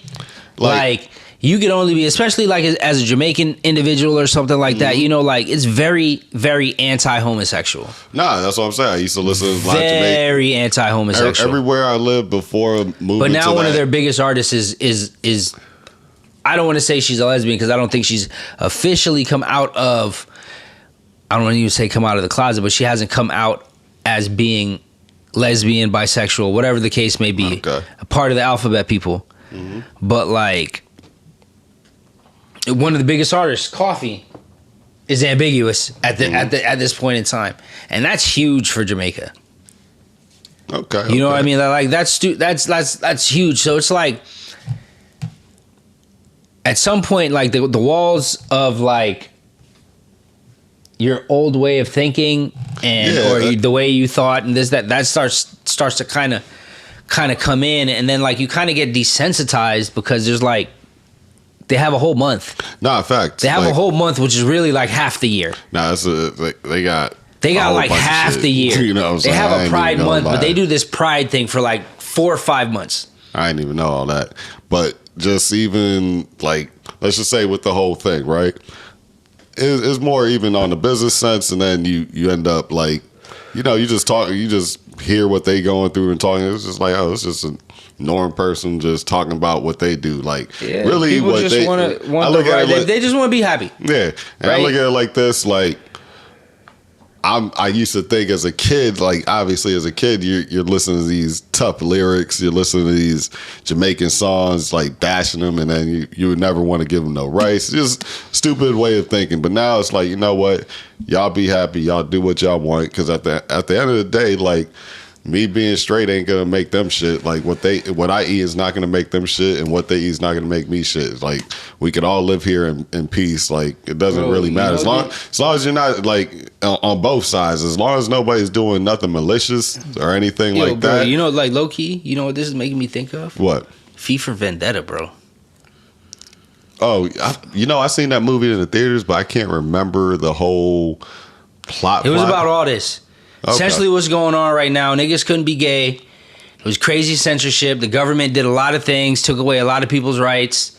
Yeah. There was like a cover-up of something. Oh, okay. You know, the nigga that wore the mask, he had like superhuman powers or whatever the case may be. That's a caveat to the whole story of what the government was doing. Vendetta. What the government was doing, and the government was essentially controlled. It was definitely a government state.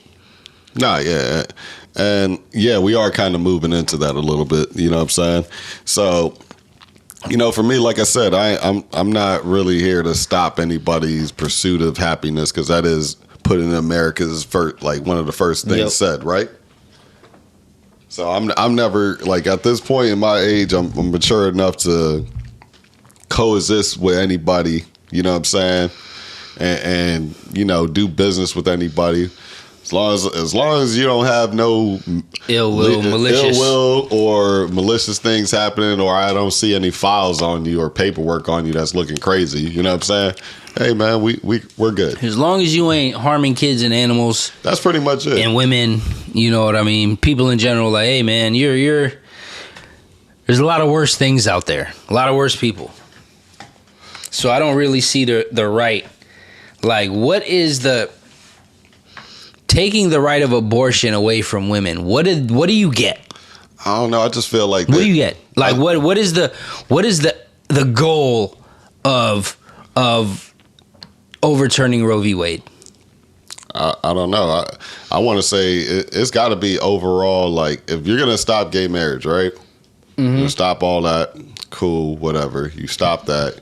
You stop birth control, fam? You stop birth control. And then you stop all forms of birth control, right? Let's just say all forms except for condoms. Let's just say they only leave you with condoms. What if they don't? Then you have to think. If they stop birth control,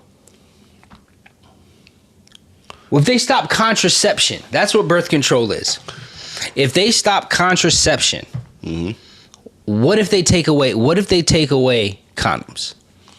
They can't because of the sexually transmitted diseases. So I don't think they would. A sexually transmitted disease. I don't think they would. Just honestly, you know what I'm saying? But what I'm just saying, that's cool. That's cool. You don't think that, what if it's something that's on the table? If they want to take away if they want to take away contraception from women, what's to say they won't do it for men? What's to say if the Jesus folk get their way?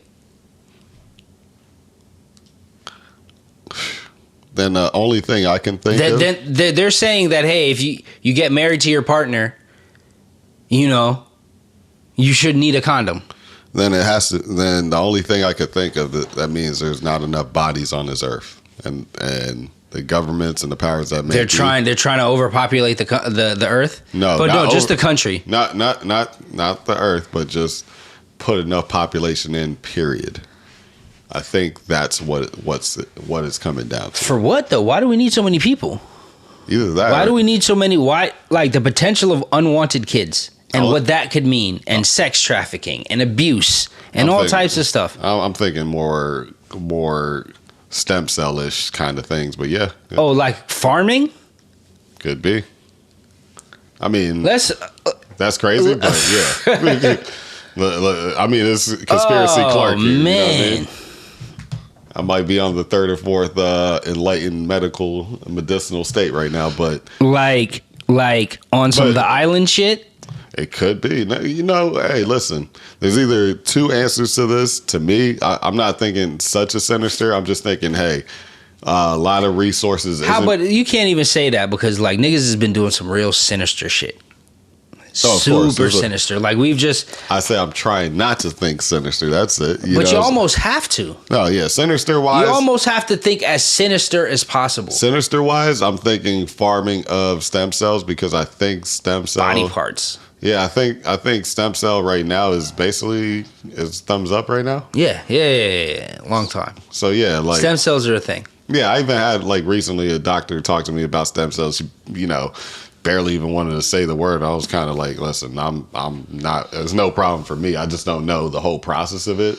But if it's like, hey, this was already discarded kind of thing. No, my pain management doctor got all types of stem cell shit all throughout the office. And I guarantee you this, if you have a ligament that is, that needs that, you're probably going to say yes. You're not really going to be like, hey, if you could get shot at with some stem cells and go back to running full speed now. You remember the island? Them niggas was making clones of themselves and just farming themselves for parts. That football player made a clone of himself, tore his ACL, and got a whole new ACL right from himself. See, yeah, I ain't going that crazy, but you know what I mean. Like, the stem cell thing, we don't know when life starts or whatever, but... they were flying out underage girls to an island to get... anything is possible, bro. Anything is possible. On some movie shit. They were putting them in college hoodies and college t-shirts to kind of fake that these were college. Like, anything is possible, bro. Absolutely anything. And the weird part is, it went to the royal family in England. It went all over the place. No, for sure. And here's the weird part that I'm getting to, right? Maybe there's not enough homegrown people here. I don't know what they're thinking. Really, honestly and truly, you know what I'm saying? But if it has to be something, it's one of the two. It's like, hey, non-sinister. All right, environmentally, it's the reason why America is, having inconsistent weather, this and that. Hold on. Wait. Let me add to your thing. I forgot to mention something. They're also trying to take away the EPA's power to regulate stuff for the environment. Continue. Okay. I just forgot to mention that. Okay. And what do you mean to regulate the weather? Like, not the weather, the environment. Like, you know how the EPA says, like, yo, this amount of people per capita. Now, not even people, just like carbon. Shit, like carbon, CO2. Yeah. Global warming. Yeah. They're trying to say the EPA, fuck the EPA. Yeah, I mean, well, the disaster crew pretty much got disbanded by Trump before that. So, you know what I mean? It's kind of, if you don't have one research team, the other research team is definitely going to eventually fall unless they took all the shoulder load. And it looks like they were, and they were going to cut them anyways. But yeah, get back to your sinister thing. Sorry for cutting you off. I was thinking, look, I'm thinking it's like the non-sinister one I'm thinking is just more for the environment. There's inconsistent weather going on. You need a certain amount of carbon buildup, footprints going on to produce whatever it is that they need to produce. Yeah, I think that that's a tough one. Because there's lots of space still in Florida, right? In Central Florida, there's still a lot of space to build on. There's still Central America, not Central America, but middle of America, the United States. I have another idea. But that's the non-sinister way. I think that the Saudis are like, yo, the fuck are you doing with these electric cars, my nigga? Fuck you think this is? All of those people over there, what the fuck you think you doing? You're going to get off gasoline in 2030? Huh? Leave us where? We got $3 trillion. We got most of your money is our money. $3 trillion. Well, fuck you mean? That's what I think. Oh, so you're saying, get a new, basically breed out a new... That's what I think. I think all of this Biden shit that he's trying to get off of gasoline and all cars are going to be electric, where's that going to leave those niggas when all cars are electric in America? Oh, yeah. And they got $3 trillion tied up in our economy. Yeah, it's going to be some form of a war or disagreement. Yo, bro, by 2030, my nigga, if they don't have some plan to get these Saudis' money away from gas, we're going to be in a war. That's my theory. Yeah, I mean, I can see that. Whoever the president is by then, it won't matter. He's not probably going to be around for that. You'll be picking up the shit. Yeah, no, I mean, it's not even that. I just, he's old. I think he's going to be old and, he'll have great health care and all that. But Zaddy put his foot down and saying, yo, what do you mean? Actually, how old is he right now? Who? Biden. Old. I don't know, but he's super old. He looks 80 at least. He looked 90. Yeah, so he may be he's not going to deal with it, but somebody's going to have to deal with it. There's a chance he might not be here on this earth 2030. I'm just saying, a lot of people will agree. Because of the history of America, right? And because of our dependence on foreign oil, and because of how much money these guys have tied up. I mean, we could pull oil ourselves, but we just don't. We don't have the deposits, bro. And then mining all of those deposits cause massive problems. I.e. the EPA. That's why. Yo, no offshore drilling. You gonna drill offshore, you gonna fuck shit up. What happened? What happened in the Gulf? Yeah. The Gulf was on fire for a whole 2 years. Yeah, it was. No seafood either. Seafood went up massively. Lobsters went up. No Gulf shrimp. No, but no, none of that. Yeah, everything went up. Everything went up crazy. Yeah.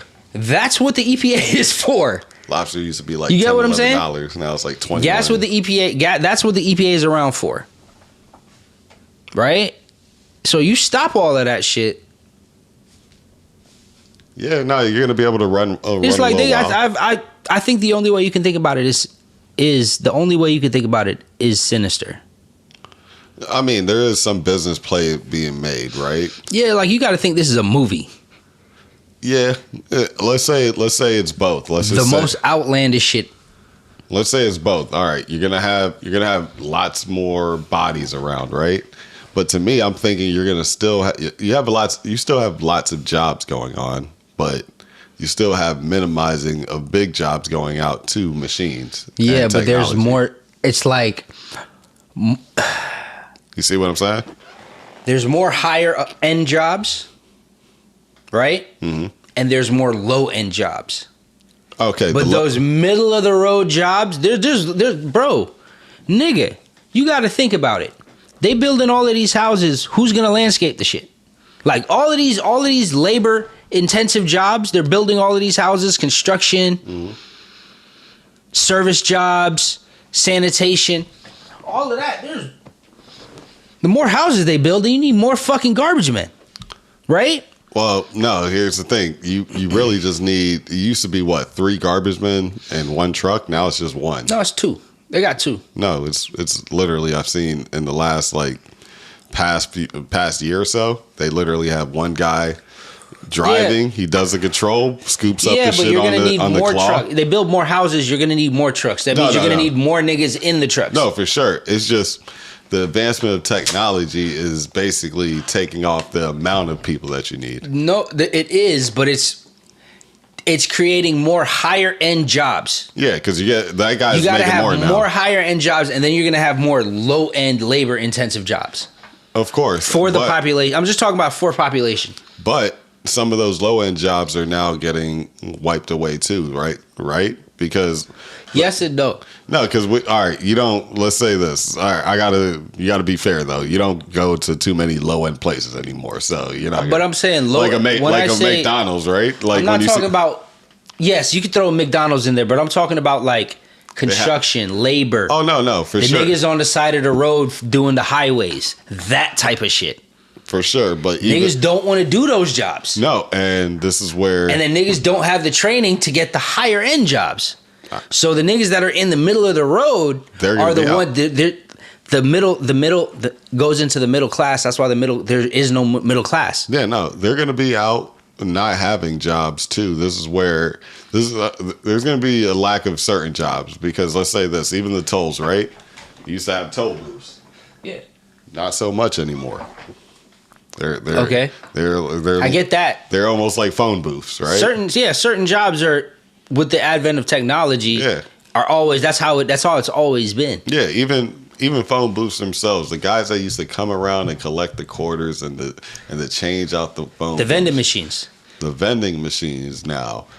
Most people, if they're not carrying cash, all it is just going straight to the account. So now those guys, you don't have to send so many guys. You can send fewer guys. Newspapers are kind of doing bad, so you read it online. You know, all that type of stuff. Exactly. Then you're going to need more sanitation because there's more people. You're going to need more cable guys because there's more people. Different jobs will pop up. But then even building of construction too, you've seen the 3D printed like quick houses that's been happening too. So jobs being lost again. So realistically, the jobs that would keep you safe is being a tech person, which is probably a little bit more higher end now. You know what I'm saying? Like it used to not be the highest end job, but now it kind of is. Until they make a machine that could fade my hair, bro, there's always going to be a need for more barbers. There's always going to be a need for more mechanics, even though they're going to have to be more technically sound because all of these shits is all electronic now. Yeah. Yo, Audi got the whip. You heard about the new Audi technology? No. It syncs to the light. So it'll have a countdown when the light changes in your car on your display. Oh, okay. And it'll tell you, hey, the light's going to turn green in 5 seconds. Hey, the light's going to turn red when you're coming up to a red light. About like a street light. Yeah, street lights. Oh, it has a countdown for that. I wonder, it'll sync somehow. I don't know. That's pretty cool. There's some technology and it syncs. So you're at a stoplight and it'll tell you, hey, the light's going to change. You're coming up to a stoplight. I don't know if it does that as well, but like, hey, this light's going to, the light you're coming up to is going to change and you might want to slow down. Yeah, I wouldn't care for it to tell me to slow down or anything like that. Well, I don't drive fast in the city. But like, I would say this, telling me if I'm asking for directions and giving you an option to turn that on and off would be nice. first and foremost, because like obviously if you know where you're going, but you just have it on, whatever, then you're not going to want to hear the red light. But tell me when the green light's going is probably the most important thing out there. Like if you're on the move, for sure. I still would say if you have that technology, obviously wait a quarter second, look at all the directions before you go, because people do run red lights all the time. So definitely give yourself a quarter second. But that's super hard though. Right? Yeah, that's super hard. Like I would definitely use that feature. Yeah. Shit's changing. Pulling up to a red light. But yeah, like I said though, like with the jobs getting lost, like the kiosks in McDonald's, now you don't have people at the register as much. It's already, you have a kind of like a cook / server, really, that's just bringing you up your food right there in the front. That's it. They ain't really got to talk to you. The beef is like a whole lot less. It's just, hey, here you go. Here's what was on there. You just got to follow that little order. They press the buttons. I didn't hear you wrong. You did it yourself. All I got to do is look at what that machine printed out on that screen and put it together. So that's what I mean by technology, because you used to see like a massive amount of people, like 2 or 3 people at the, doing the cashier, 5, 6 people in the back, depending on which McDonald's you're at. I guess, remember I was talking about it last episode, right? When was Dex here? Yeah, you were talking about the glasses, right? I was talking about the optometrist. Like, bro, they got a machine that does everything, right? Yeah. That's the first step. The next step, dentists. No, I mean, I'm pretty sure dentists probably got something too. General doctors is so hard. It's so hard to get an appointment with your general doctor. At this point, you're going to talk to a machine at some point. Well, I mean, right now they've been doing like the simple stuff, like the virtual MD and stuff like that. You're still talking to somebody. Yeah, you're talking to somebody. If they can do it for your eyes, they're gonna start doing it for other shit too. Well, I think even when the camera technology gets even better, which it is pretty damn good now, but when it gets better and the AR, LiDAR stuff gets better too, I think that's when you'll see like things for your teeth, things, other extremities. They might even tell you to do a full scan of your body and just say, if it's a back doctor, yeah, let me see a scan of your body, this and that. And they may even have ways to, not do an x-ray or nothing like that, but they could tell you what the injury is, what you need to do. And then you go into the doctor, whatever facility they tell you to go to. So yeah, things like that are happening. It's happening at a pretty fast rate. We're not at the Jetsons. We ain't got flying cars, but technology is moving, and eventually, I'm not sure if we're ever going to reach the point where we need an allowance from the government, but I do think that may happen. You think so? It's not like they're gonna start giving niggas money at some point. That was the COVID relief thing. That was a soft rollout. I think within 10 to 15 years for sure. Especially with the way it's trending on the inflation. Yeah. Yeah, facts. Yeah, facts, man. Yeah. We're going to have to figure out the balance. Hopefully soon. Yeah. It's hard, though. It's definitely hard. Yeah, the balance is not there It's yet. hard to think positively that they're going to. You know what I mean? Yeah. It's actually going to be a real challenge. Like when you really like deep dive into it, it's going to be a challenge later on in life. It's to be able to maneuver, But I'll say this: there is a lot more newer jobs as far as entertainment. We're talking on this right now, right?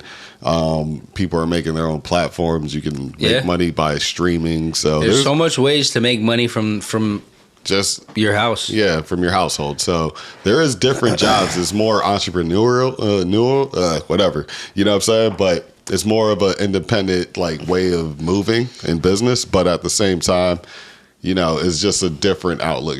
You're probably not going to be able to have that just job that have too much skills in, unless the place is not that technologically advanced. You'll probably still have some storage jobs out there, right? Yeah. You'll have some quick storage job there. I think maintenance is still going to be around overall, like for general maintenance as far as like technology maintenance and till we get them robots like I Am Robot where they then, can like clean and then there's going to be that type of maintenance too for cleaning and things. They got of that the sushi nature. robots, they got the boba tea robots, they got the pizza robots right now. Yeah, it's getting there. So they're, like I said, these are the first rollouts, so everything is not going to be perfect, but if they decide to keep building on this technology, it's going to eventually take these jobs for real. Yeah. That's point blank period, and you know what it is, man. Like I said, you remember toll... Diversify your portfolio. Yeah, you remember toll booths. They're basically no longer here in most states. Yeah. Most states. There's probably like, if you had like... I see one every now and then in Miami. You know what I mean? I don't know if it works. Yeah, once in a while. I don't know if they work, though. They're just there still. Yeah, phone booths and toll booths. Barely see them. You could be barely. They're like extinct almost extinct. And when you do see one, they probably don't work. I remember seeing one at I want to say like two or three blocks from here. Mm-hmm. They tore it down, but when I actually went up to it for fun, I just tried to see it, just no tone at all, nothing. Put the money in, fell right back out. Yeah, they're just there. I don't know if any of them work. I remember vividly using them a lot growing up. Phone booths. Shit, man. Anything else been popping? Yo, what do you think about that last episode of The Boys, man? Have you been watching? Yeah, you've been watching The Boys. What do you think about the last episode of The Boys? And also, that nigga from The Boys that plays Soldier Boy is the nigga from Supernatural. You said, that's, you know what? They also said Soldier Boy is from Supernatural. Yeah, they also said that's also they're kind of in the same universe a little bit. Yeah? Yeah, because I think one of the guys' names was like, he is like one of the guys in Block. Okay. Yeah, it's slightly tied in, but you guys could look it up yourselves. But The Boys is actually a really good show, personally. But Homelander is Soldier Boy's son. Nah, yeah, that is spoiler alert. Duh, I mean, if you should have seen it by now. Hey, listen, man. If you haven't watched it, too late. Sorry about the spoiler alert, but damn, dog. I was like, whoa. If you're listening to this, it's too late. Honestly, never mind. Yeah, bro. It was like, whoa. That's they gonna team up against the Butcher and Homeboy. Hey, listen. I know Annie gotta die. Annie gotta die.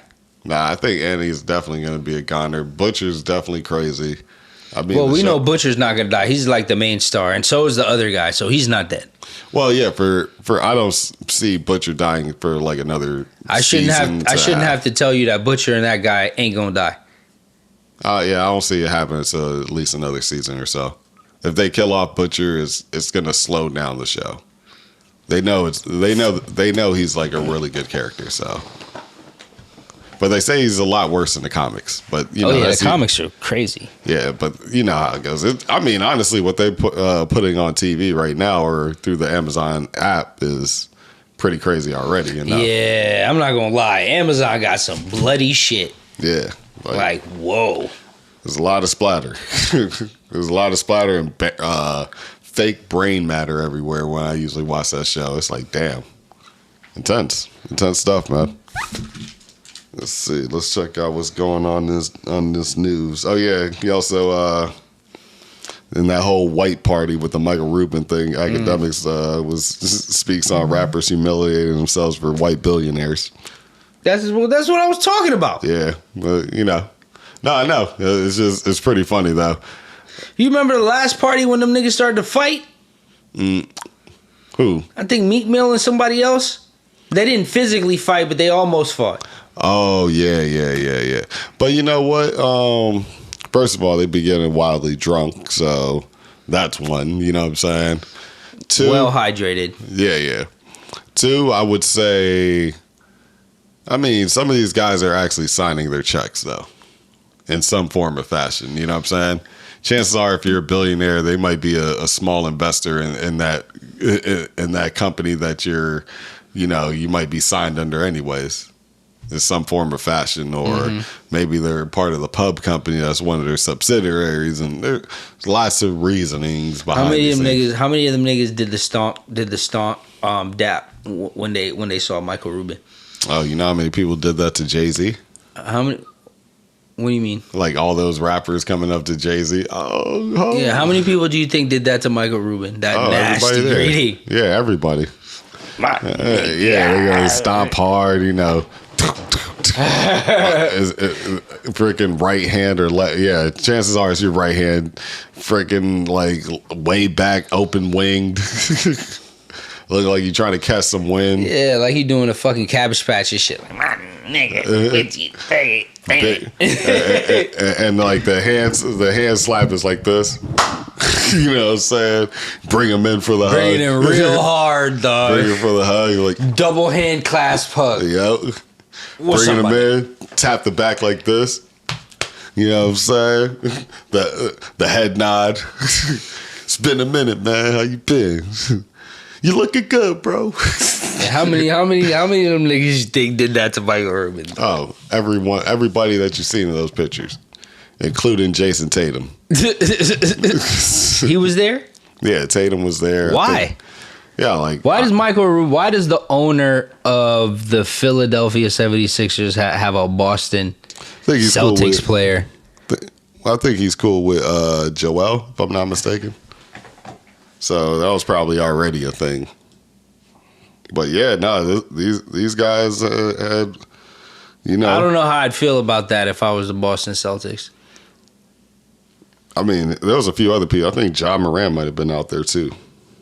I got to double check that one. I'm gonna look in this little sports section here and see if I could pull up this Michael Rubes, the Rubik's Cube of Michael.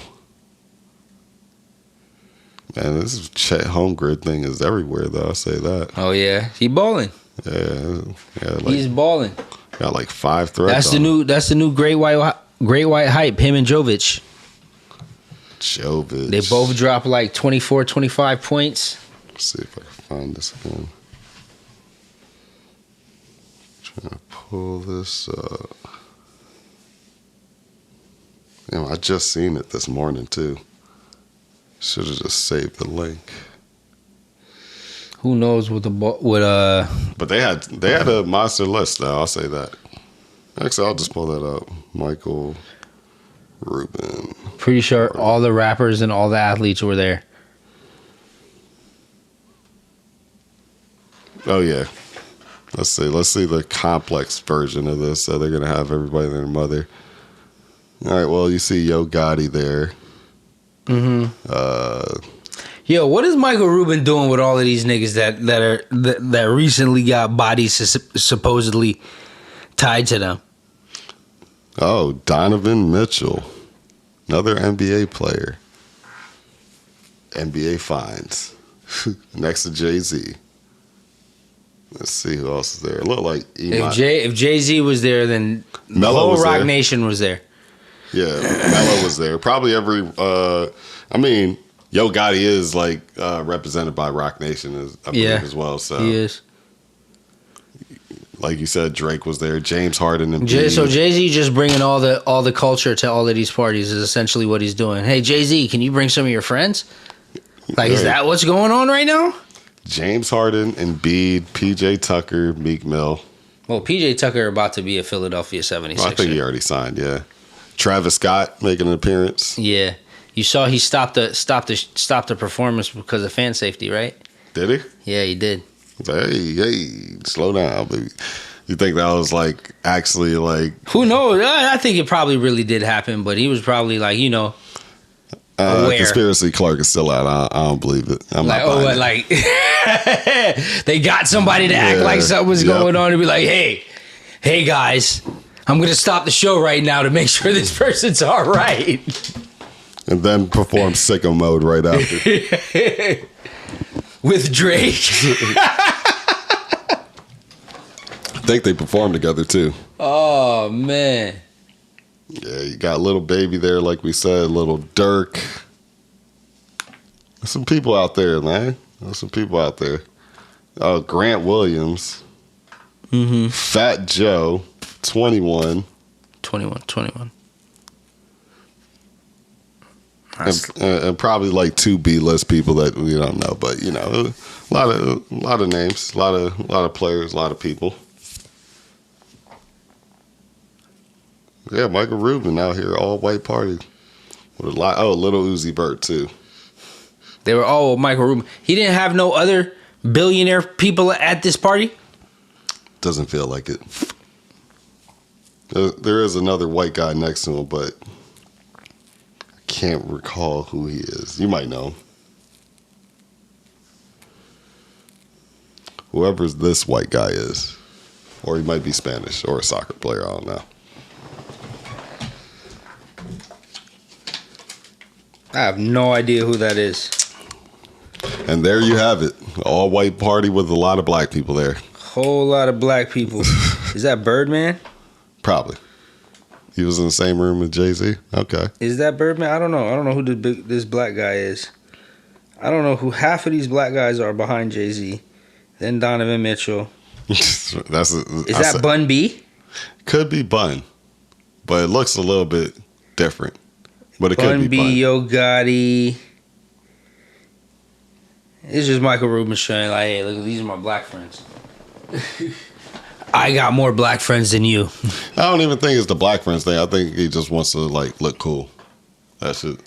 Black friends. Yeah. What makes you more cooler than black friends if you're a white guy? That's true. I ain't gonna lie to you. It's like, oh shit, you got black friends? Nah, yeah, I got a bunch of them. You got like cool, successful black friends. You know what I'm saying? So like that helps even more. So it's like, well, you got some money. It ain't like I gotta pay off for everything. You know what I mean? I ain't gotta pay for your fit or nothing like that. Like, hey, come through, party up. Y'all know y'all gonna dress and make the shit cool. You know what I'm saying? Y'all already all have like huge followings. So what are you gonna do? You're gonna bring all those people in there. He's gonna grow his name. So now I think he's trying to like be the cooler Elon Musk without Elon Musking shit. You get what I'm saying? Like, he broke compared to Elon Musk though. Yeah, but it all depends how you look at it though, because he still can sell his team for like a couple billion easily. But he don't own it by himself. Oh, Rube? Nah, but if Elon Musk were to buy a team, he gonna own 100%. Yeah, because he could do that now, but. At one point he couldn't, you know what I'm saying? But now Elon could buy the whole NFL retail. Still got money left over. What is he got, like 400 billion? He's like going on 250 the last time I checked. Okay. A few days ago though. Okay, nah, that's pretty good. A few good. weeks ago. That's pretty good. So 250. Man, Elon could buy the whole nigga could buy the whole NFL retail. Let's see. What was the last NBA team sold for?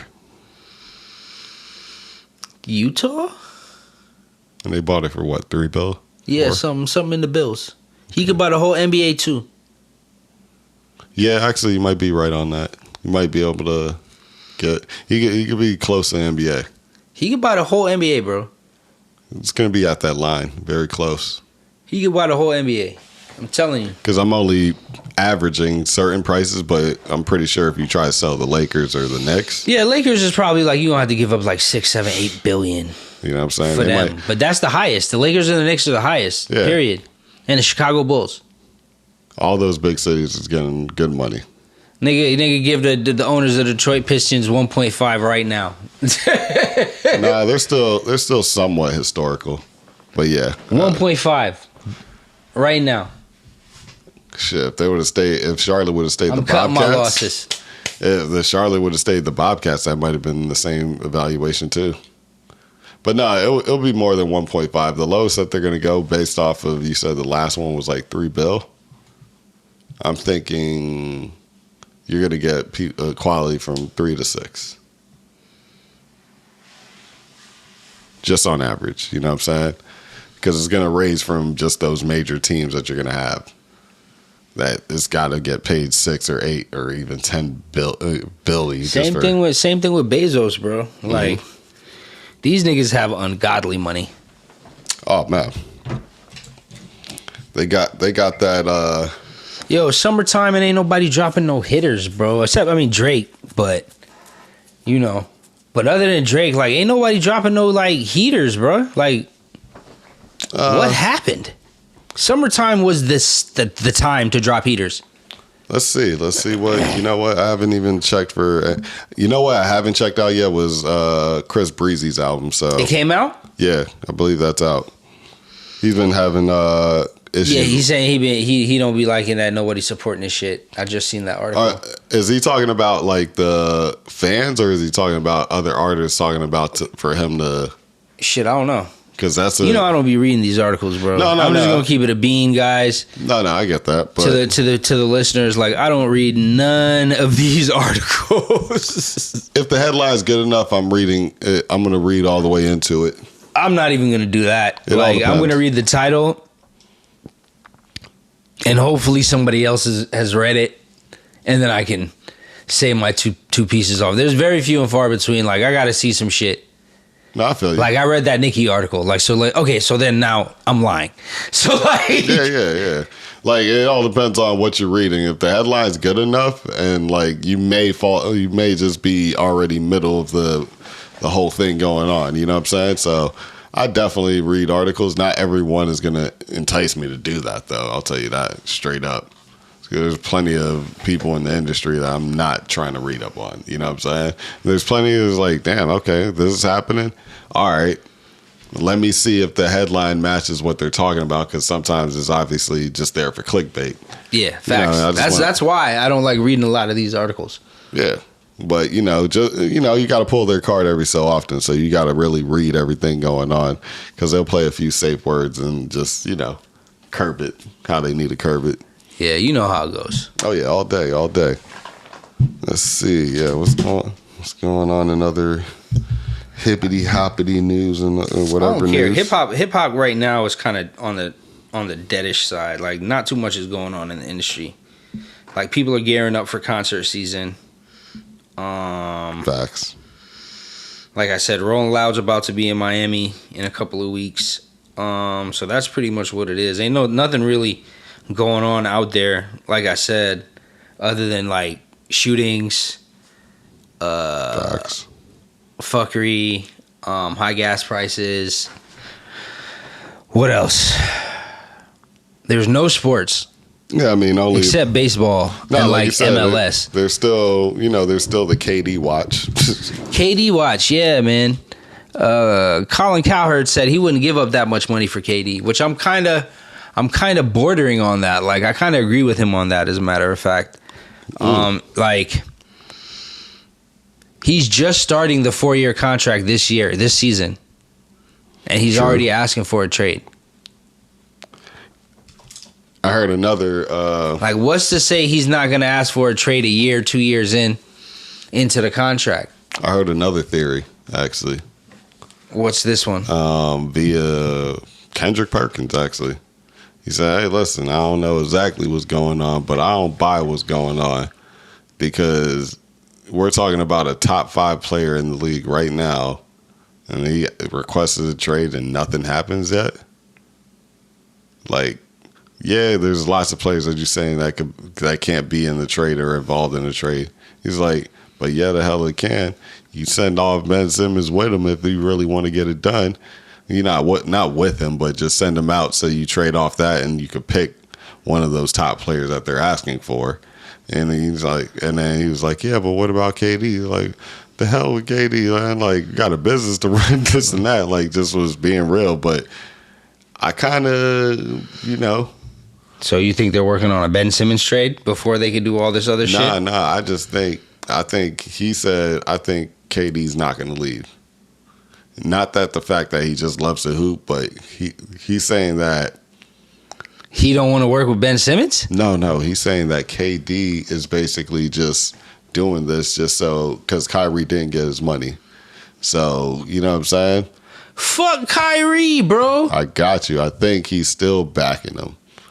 Hard body karate. This is what he's thinking. He's like, I think he's just still backing him up. It just doesn't make any sense. How do you get all that for Rudy Gobert in a trade that you didn't hear about, but you got a top 5 player and y'all can't make up anything yet? Come on. I was like, you know what? You might have a point, though. He might have a point, but at the same time, bro, like, he's like, I don't it's a top 5 player. There's not too many times where top 5 players get traded. True. No, you're right. He is a rare top 5 player that could get traded. I mean, he did get quote unquote signed and trade before, but I don't really count that one. You know what I'm saying? Yeah, that's not the same. But like, it's too rare, bro. Like, again, how much could you get for Mike? How much could you get for Steph? How much could you get for LeBron? Like, we don't know because this never happened. Yeah. It's a big trade like that. Shit, was it? Nah, Shaq did a sign and trade. The only trade that happened that was kind of on that like craziness level might have been Shaq going to the Heat. Even Melo got some crazy shit. Yeah. Nah, his shit went pretty well. His trade shit was nuts. He got damn near the whole Knicks. And his ass could have stayed for the rest of the year and slid up there for the same price. Mm-hmm. No, he wanted the extension money. But no, he would have had Danilo. He would have had Wilson Chandler. Yeah. But yeah, man, like, it just, I don't even know where you would start. And then, like, I can see that the Ben Simmons thing is making it hard. You know what I mean? Like, you got to trade Ben Simmons, and then you got to think about trading KD. Yeah, that is kind of like tough. Whatever you do, you have to get rid of Ben Simmons first because you can't. Half of the players that you could trade for, you can't have with Ben Simmons on the team. That's what they're saying. Facts. And then they're like, yeah, you know, they're trying to still accommodate KD, this and that. He expanded his list. So I was like, listen, as long as they get a player that they actually want to use, that's how it's going to work. But I heard they don't even want to fuck with Ayton. You know what I mean? Who are you trading for KD, bro? That's box office. That could lead you to the playoffs right now. Because that's what they were doing. Getting rid of KD means a full-on rebuild. Oh, yeah. Because you can get rid of him and then get rid of Kyrie and call that a day. Like, bro, the only people you could potentially trade KD for is, honestly, Kawhi. LeBron. Facts. Steph. Ja Morant. LaMelo. And then you still have to, like, even though the team says they're working with KD and this and that, it's just what I'm wondering is that you got to trade Dame too for KD. Like, Dame and KD can't play together. Not in no trade situation. Unless you're going to trade Anthony. I'm not taking Anthony Simons and picks for KD. I'm sorry. You could trade me Dame for KD and picks. Yeah. And you'd make something work with Anthony Simons. But you know what I mean? There's like nothing that makes sense. Yeah. Like, that's why, like, sometimes Perk be, you know, he be going off the reservation sometimes, bro. But on this one, he might be right, though. Yeah, I don't think so. Because now that I'm thinking about it, bro, this is a hard fucking trade. It is a hard trade, though. Rudy Gobert is Rudy Gobert. Oh, no. That was the, actually, was it Lowe? Zane Lowe or whatever. Zach Lowe? Yeah, what he said is that he was like, what made this actually harder was the Rudy Gobert trade. Because in hindsight, yeah, you got, you know, Rudy did his thing by, you know, hauling that much in, but now it makes it for unreasonable expectation. You got to double that for KD. Yeah, now it's like an unrealistic expectation for the trade to actually go down. You got to double, if whatever, like I said, Rudy Gobert is Rudy Gobert, but it's easier to trade Rudy Gobert. He's not Kevin Durant. He's not a top 5 player. He's not a box office guy. He's not a guy that puts up numbers. He's not a guy that you build your offensive game plan around. He's not somebody that's going to take you to the playoffs. No, not at all. But he's a 3-time defensive player of the year, multiple-time All-Star. Yeah. Multiple-time All-Defense. He's definitely a lock for the Hall of Fame. So I can see why. And he's like, he just turned 30 if he's 30. You know what I mean? True. I don't know if he's 30 yet. He may be 28, 27, something like that. Nah, but like, that's why I think it's easier to get trade Rudy Gobert, because you don't have to trade no stars for Rudy Gobert. But all those picks is basically but they're picks. What you gonna do with picks? You gonna fuck up 50% of the picks, maybe 60. Well, I mean, but yeah, I mean, what are your chances? Well, you know, bird in the hand is worth 2 in the bush, bro. I'll say this: they after the whole who was on after them picking up like Ricky Rubio and shit like that, they started drafting pretty well. Yeah, but again, you don't hit on all of your picks. Draft and traded pretty well, actually. Danny Ainge had like 50 picks, bro. He hit on Jason Tatum. He hit on Marcus Smart, who can defend. Jason Tatum is a superstar, is what people are telling me. Jaylen Brown, to me, is a superstar. That's it. Out of all those picks, out of that massive haul he got from trading Paul Pierce and Kevin Garnett to Brooklyn. Yeah, a lot of people got washed up from that anyways. He got 2 stars and a glue guy. I wonder how they. So what are picks worth when it's all said and done? What are picks worth when there isn't a Mark, there isn't a Zion in the draft, or a LaMelo in the draft, or a Jason Tatum, Brandon Ingram type of nigga, like a bona fide 20 to 30 point a night score? I mean, it's actually a really, when you really think about it, it's actually kind of, it's a tough trade. It's a tough trade. These draft picks are usually just trade bait, bro. Like, not trade bait, but like, depending on what team you have. Trade fodder. Like, okay, hey, we'll give you these picks. Yeah, what I'm saying is what the difficult part of this trade is that first thing, and not being able to get straight up like, hey, this is who I want, because you have a max rookie extension on Ben Simmons. But the other part is that, do you have to still make sure KD would actually like to be there? Because I think some of the teams are asking to talk to KD. You know, hey, we're gonna do it. Hey, do you actually want to come to us? You know what I'm saying? So we don't have you wanting to slide right after we trade you or anything like that. And I bet you that nigga KD probably feel a way that these niggas is even asking him that. At the same time, though, they have all right. Yeah. So yeah, man, it's difficult, bro. Like, this is literally precedent setting. What do you do when you're trading an all NBA, Hall of Fame, super mega star? How much? What do you? Listen, bro. The farm. If Giannis wanted to go to, quote unquote, if Giannis wanted to go to New York and be around more Greek folk, right? Yeah. How much would you have to trade? What are you giving up? What are you giving up for him? Like I said, KD needs to go to OKC for the whole team and all the picks. But not only all the picks, Sam Presti got to pick all those picks and then trade them to me. I can't trust my guys to pick to fuck these picks up. You see who this nigga Sam Presti just got? The last couple of years? Who do you got? SGA, Josh Giddey, Darius Baisley, Chet Holmgren. Who am I missing?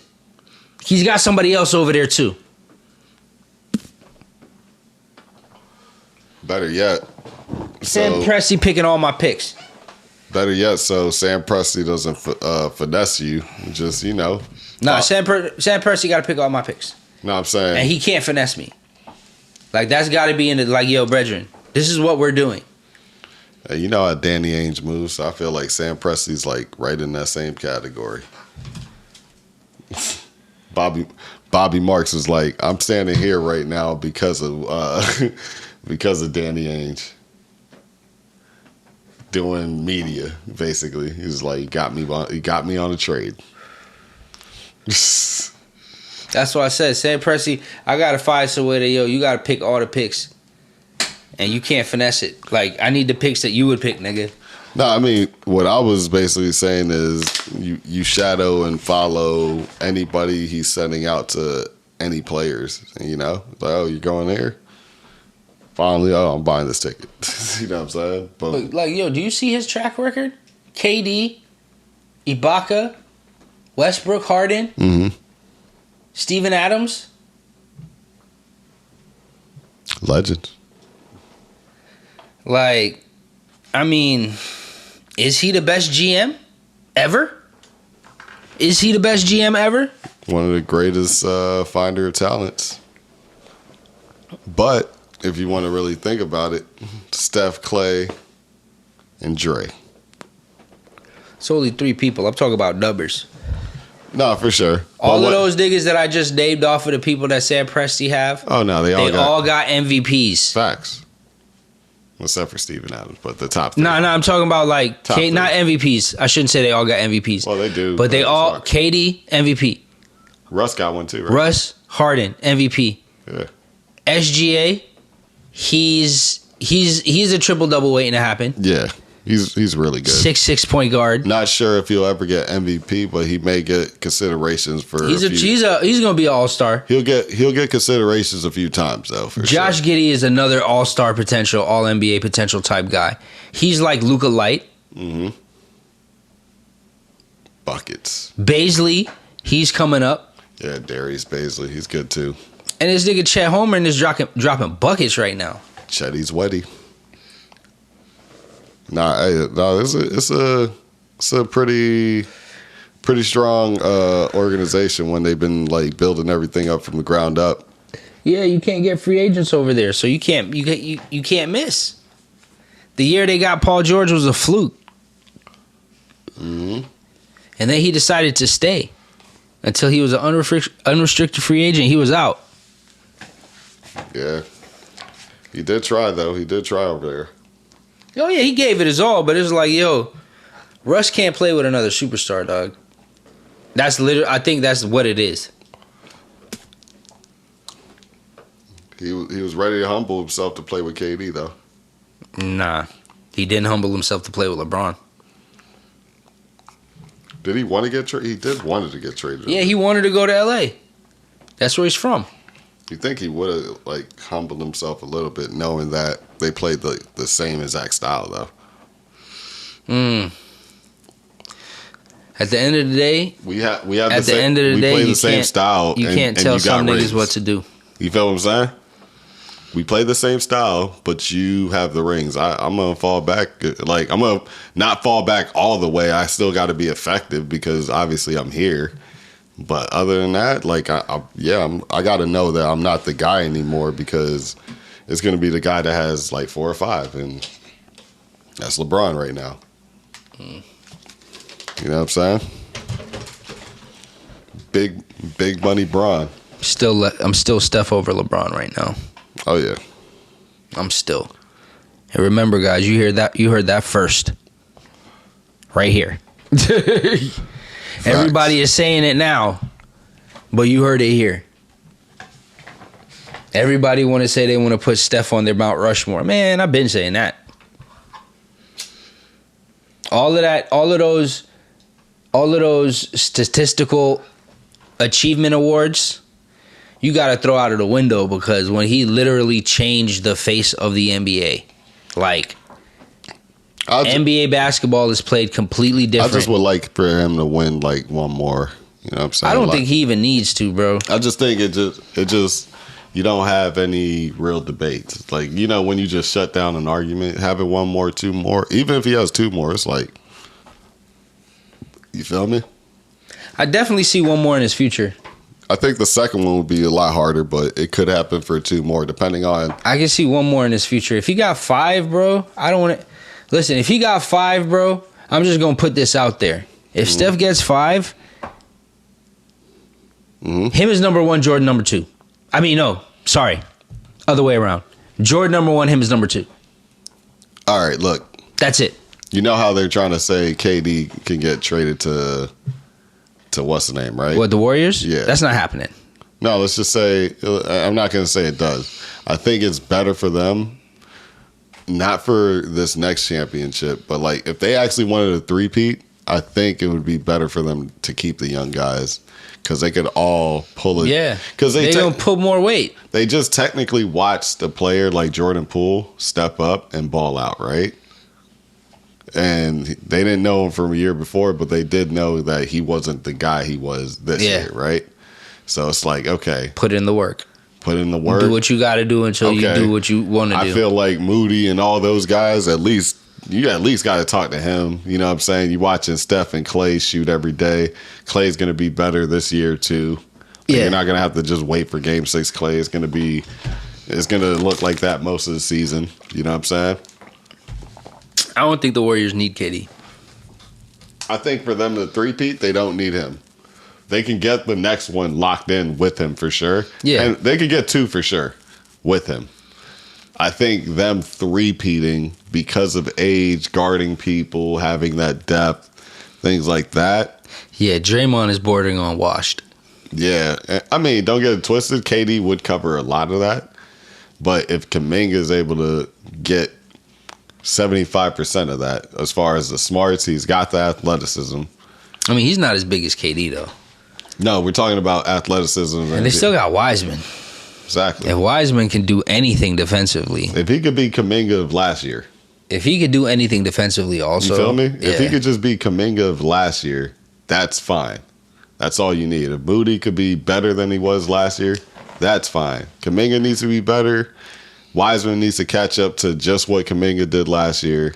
And Moody needs to just be a little bit better. And every year, if they can keep getting just a little bit better, their third and fourth year, it's going to be perfect for those guys.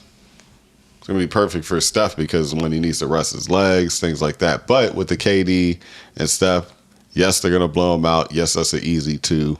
I don't see them beefing again if they decide to do it, but I don't also see them three-peating with having a couple guys that's all like mid-30s winning. You know what I'm saying? Having those young guys with the change of pace and later on in the season they still have the same burst and Steph won't have to dig as deep.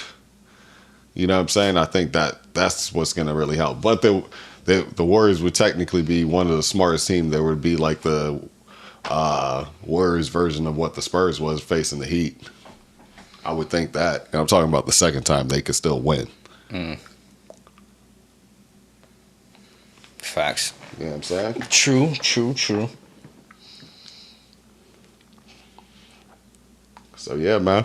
I think we definitely hit some bars today, man. Definitely hit some nice bars today. Yeah. Try to keep the negative stuff out of it. Yeah, it was a negative Nancy day, you know. We're definitely dropping this on a Wednesday.